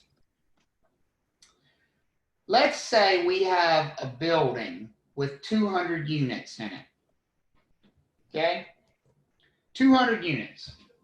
If we sell those as condos, how many owners can we have? 200. 200. So let's just say that building costs us $20 million. And we can have 200 owners. That means it costs $100,000 for each person to get in. Not bad, right? What if I told you we could take that price down, I don't know, to like $2,000 a person? Would that sound interesting to you? If we could take ownership down from ownership in a $20 million building, and you could own it for $2,000. Yeah. Would that interest you? Because here's what happens in a timeshare. If we sell it as condos, you said we could have 200 owners, correct? How much of the year could each one of those, now each one of those owners can only use their unit, right? I mean, they can use the common areas, but as far as like where they can stay, they can only use their unit, correct? How many weeks out of the year can they stay in their unit if it's a condo? 52. 52, right? If it's a condo. Okay, yeah, 52. 52. Does that make sense for everybody? Yeah. What if I said instead of 200 owners, I want to have a little over 10,000 owners for the same building? Could I accomplish that? Yes. Yeah. How? With a timeshare. Divide up the time. Can only go like 1 week a year. 1 week a year. Yeah. 1 week a year. Because if we take those 200 units and we sell each one of them to 52 separate people, we'll end up with 10,400 owners for that same building. Does that take the cost of ownership down dramatically? Yes, it does. Absolutely. That's the advantage of a timeshare. Now let's talk about the disadvantages. There's 10,400 owners for this same building. It would be real nice if it magically worked out that everybody got the week they wanted. Is it going to work that way? No. No. Because magically everybody wants to go 4th of July and Memorial Day and all those weeks. Nobody wants to go in the middle of March. And so there's always going to be a fight about what time period somebody can occupy. But that is the basic idea of a timeshare. It's basically taking the units and then dividing out the time among a bunch of owners. Now, here's what's important to understand about it. You're not renting. You are what? Owning. You're owning. Your owner. Whatever. Property taxes on any property. The owners. The owners. Who pays for maintenance on any property? The owners. Owners. The owners. So are there going to be ongoing expenses related to this timeshare even after you purchase it? Yeah. Yes, there are going to be dues. There are going to be expenses for property taxes, for maintenance, and those can sometimes be outrageously expensive, by the way.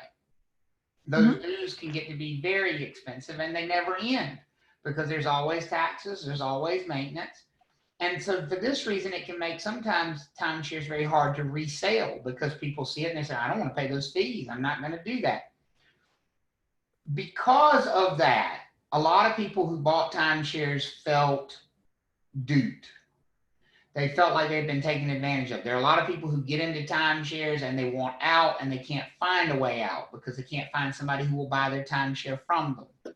And so they end up having to pay these fees and they complain and they whine, and rightfully so. North Carolina, many years ago, said, okay, this is a process that needs some regulation. Is everybody with me so far? Yes. Because I just gave you the basic national definition of a timeshare. Everything else that we're going to talk about timeshares is North Carolina specific. So are we ready to make that leap now? Can I go into the North Carolina specific part of timeshares? Everybody okay? Yeah. Yeah. So let's talk about timeshares in North Carolina. The first thing North Carolina did is come up with a definition for a timeshare, because it's hard to tell the difference between a timeshare and a rental. If you just look from the outside, and if I told you, here's what I said to you. Seth is going to Atlantic Beach, and he goes down there for 1 week every year and stays in this same place. Most people would say he's doing what with that place? Renting it. Right. Renting. It's very hard to tell the difference between that and a timeshare from the outside. Does that make sense for everybody? So the state of North Carolina, the first thing they did was when they passed the North Carolina Timeshare Act, they came up with a definition for a timeshare. You've got to know this definition, and you've got to know how to apply it to test to see if something is a timeshare. Because here's what's going to happen. We're going to talk about a bunch of rules that come into effect, but they only come into effect if it is indeed a what? Timeshare. A timeshare. So here's how you tell if something is a timeshare in the state of North Carolina. How many times if we were trying to decide if Seth's deal at Atlantic Beach was a timeshare, we would look to see how many times he has gone and occupied that property. And what does it say here? It has to be at least how many times? 5 times over 5 years. At least 5 times. Is everybody with me on that? It has to have gone there at least minimum. Could it be 6 times, 7 times, 27 times? It could be more, right? But it's got to be at least how many times? 5. 5 times. And we're still not done. And it has to be spread out over at least how many years? 5 years. 5 years. So if he's been there 5 times in the last 2 years, is that a timeshare? No. That is not a timeshare. Even if he's been there 20 times in the last 4 years, is that a timeshare? No. Yes. No. It has to be. It has to be 4 years, 5 years. 5 times spread out over what? 5 years. 5 years. At least 5 years. 5 years. If either of those numbers is less than 5, it's not a what? Timeshare. Timeshare. Timeshare. Every other year for the last 6 years. Timeshare or not a timeshare? Every other year? Every other year for the last 6 years. Timeshare? No, not a timeshare. Not a timeshare. Not a timeshare, because every other year for 6 years Okay, yeah. would be how many times? 3. 3 times. 3 times. Doesn't meet the rule. Does that make sense for everybody? So the first thing you got to make sure you can do is apply that definition. Is it at least 5 times? And has that activity happened over the course of at least 5 years? So 5 or more times over the course of 5 or more years. Are we all good with that? Yes. Okay. Now, if you decide it's not a timeshare, don't apply these rules. If you decide it is a timeshare, then you apply these rules that we're about to talk about. So let's talk about the rules. And this right here is huge. My state does some silly things. I'm a native North Carolinian, and we've got some crazy, dumb, stupid laws. But God bless them, this is one of the best ones on the books in North Carolina. If you get an invitation to a timeshare presentation in North Carolina for a free trip, by all means take it. Go. Enjoy yourself. And I'm going to tell you exactly why. Because when you go to the timeshare presentation, here's what you're going to do. You're going to go in there with your wallet out. You're going to hand them your credit card, and you're going to say, listen, I love it. You don't have to sell me on it. I want the most expensive one you got. There's my card. Just write it up. I got to get back on the beach. I can't even stand it. I'm having so much fun. Just give me the best one you got. I don't need sales pitch. You got me, baby. I'm sold. What does this law say right here? Yeah, 5 days. 5 days. You can change your mind in 5 days. Resend. To change your mind. And guess what they got to give you back? All your money. All your money. There's no need for you to sit there and say no, because if you say no, they're just going to keep talking to you. How many of you been to the timeshare presentation? And the more you say no, the more they talk. Yeah. And you be in there for 6 hours. No, I'm not interested. No, I'm still not interested. I'm telling you, in North Carolina, yes, I want it. The big one. Just sign me up fast. Let's go. Make it snappy. And then go enjoy your trip. And when you get back home 3 days later, what do? Don't want it. Cancel. Is there a lot of paperwork when you cancel? You just send an email says I want to terminate. Oh. And you get your money back. Nice. Money back. Simple as that. Lovely. So if the definition of a timeshare, it can't be considered a timeshare until you have stayed there at least 5 times over the course of 5 years? Not until you've stayed. The contract you're signing. So whatever contract you're signing, whatever they put in front of you, and it says, okay, Annalee, you get to use this property forever, 1 week a year, in perpetuity. Is that at least 5 times? Yes. Is it spread over at least 5 years? Yes. Then that's a timeshare contract. Okay. I didn't know if it wouldn't. Whatever the contract says. Okay. Yeah. Okay, good question. All right. So that's huge right there. Let me tell you, there are 3 states in particular that have no regulations about time. Wow. Coincidence. Is Virginia one? Virginia is not one. Virginia has not a strict Okay. North Carolina law. But I bet you would Florida must think hard about what the other 3 were. Where are those vacation invitations? Florida. Florida. South Carolina. I know. South Carolina. Las Vegas, baby. And Nevada. Those are the 3 that have almost no regulations about timeshares whatsoever. Let me just tell you how dirty timeshare developers are. Years ago, there was a timeshare developer who built a property in Wilmington, North Carolina. And they would invite people down for the weekend to experience the property. Now, here's the thing about timeshares. You're not buying land, you're buying time. Does that make sense? So it doesn't matter where the property is located, it matters where you sign the contract, where the contract is done. They would bring these people down to Wilmington, show them the property, and then take them on a bus tour of the area to show them around. When do you think they did the actual contract presentation? in South Carolina. On the bus tour, when they showed them how close it was to Myrtle Beach. Where were they asking people to sign the contract? South Carolina. South Carolina. South Carolina. What state's laws prevailed? South Carolina. Oh, wow. Yeah. Because that's where the contract was signed. Wow. Thank you.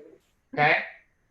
Everybody follow me so far? Now you only get this protection if it's a timeshare under North Carolina law and if you're signing the contract where? Here. In North Carolina. North Carolina. Is everybody with me on that?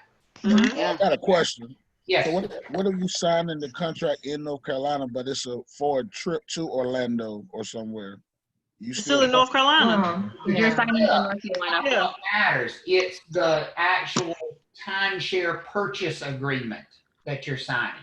And my guess is you would be signing that in Florida or South Carolina or Nevada.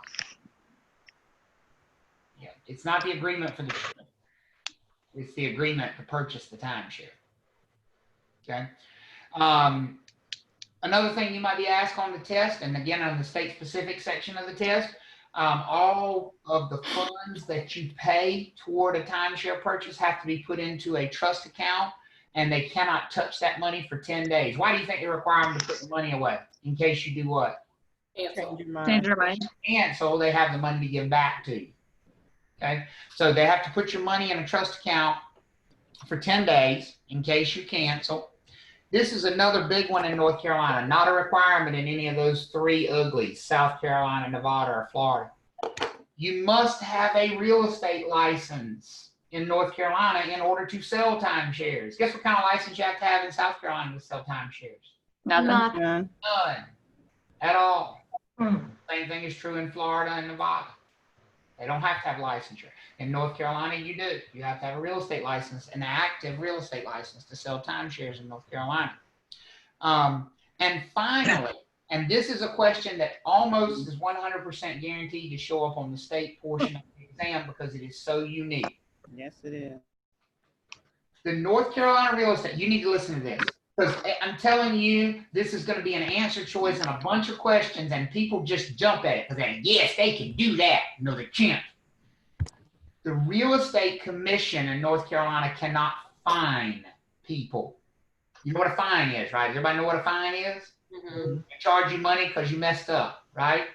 Mm-hmm. The North Carolina Real Estate Commission does not have the authority to fine people. The North Carolina Real Estate Commission doesn't have the authority to do anything with money.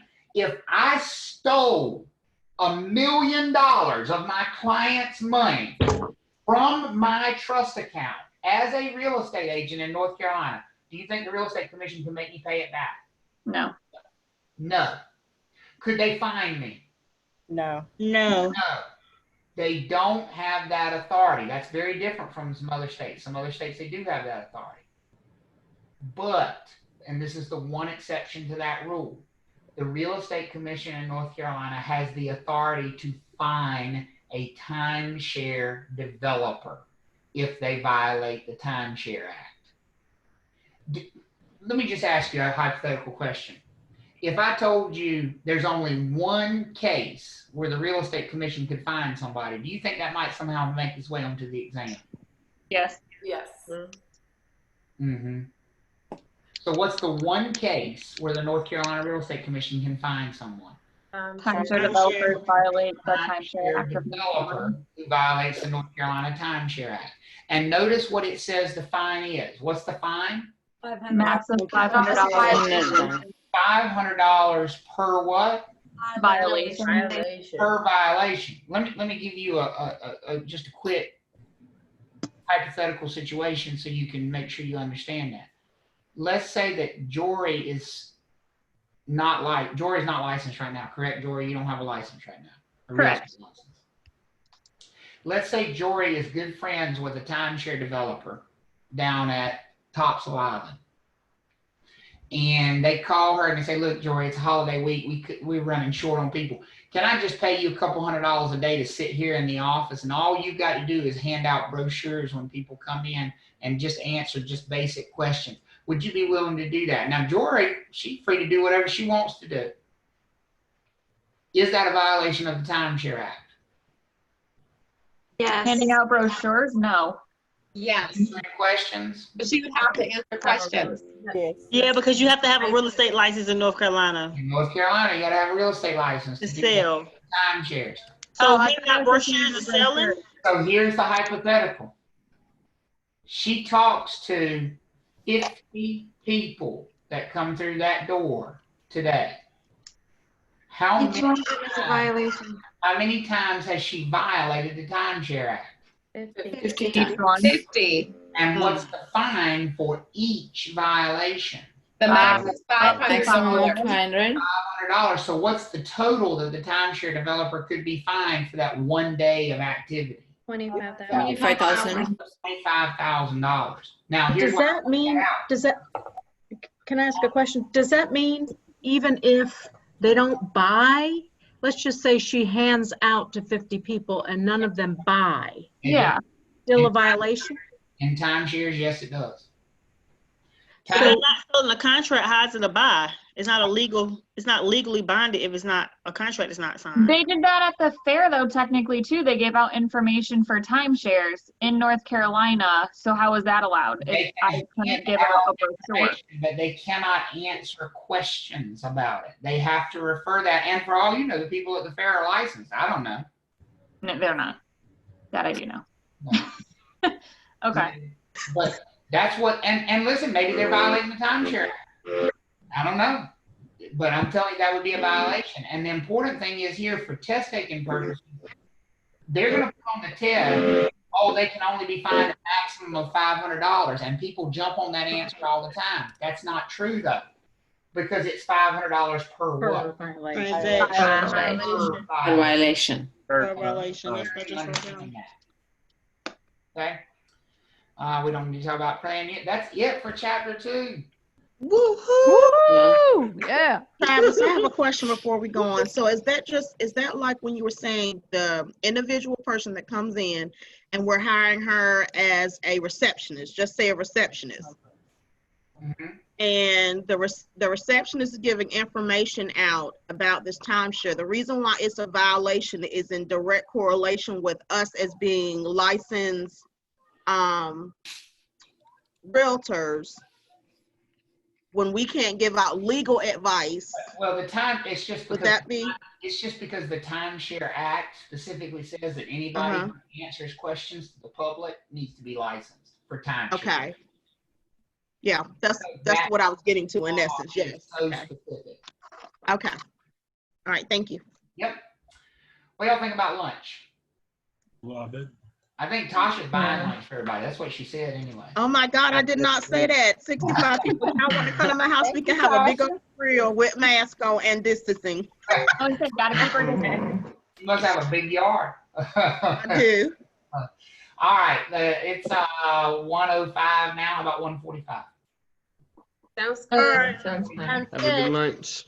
All right. Have a good lunch, everybody. Thank you.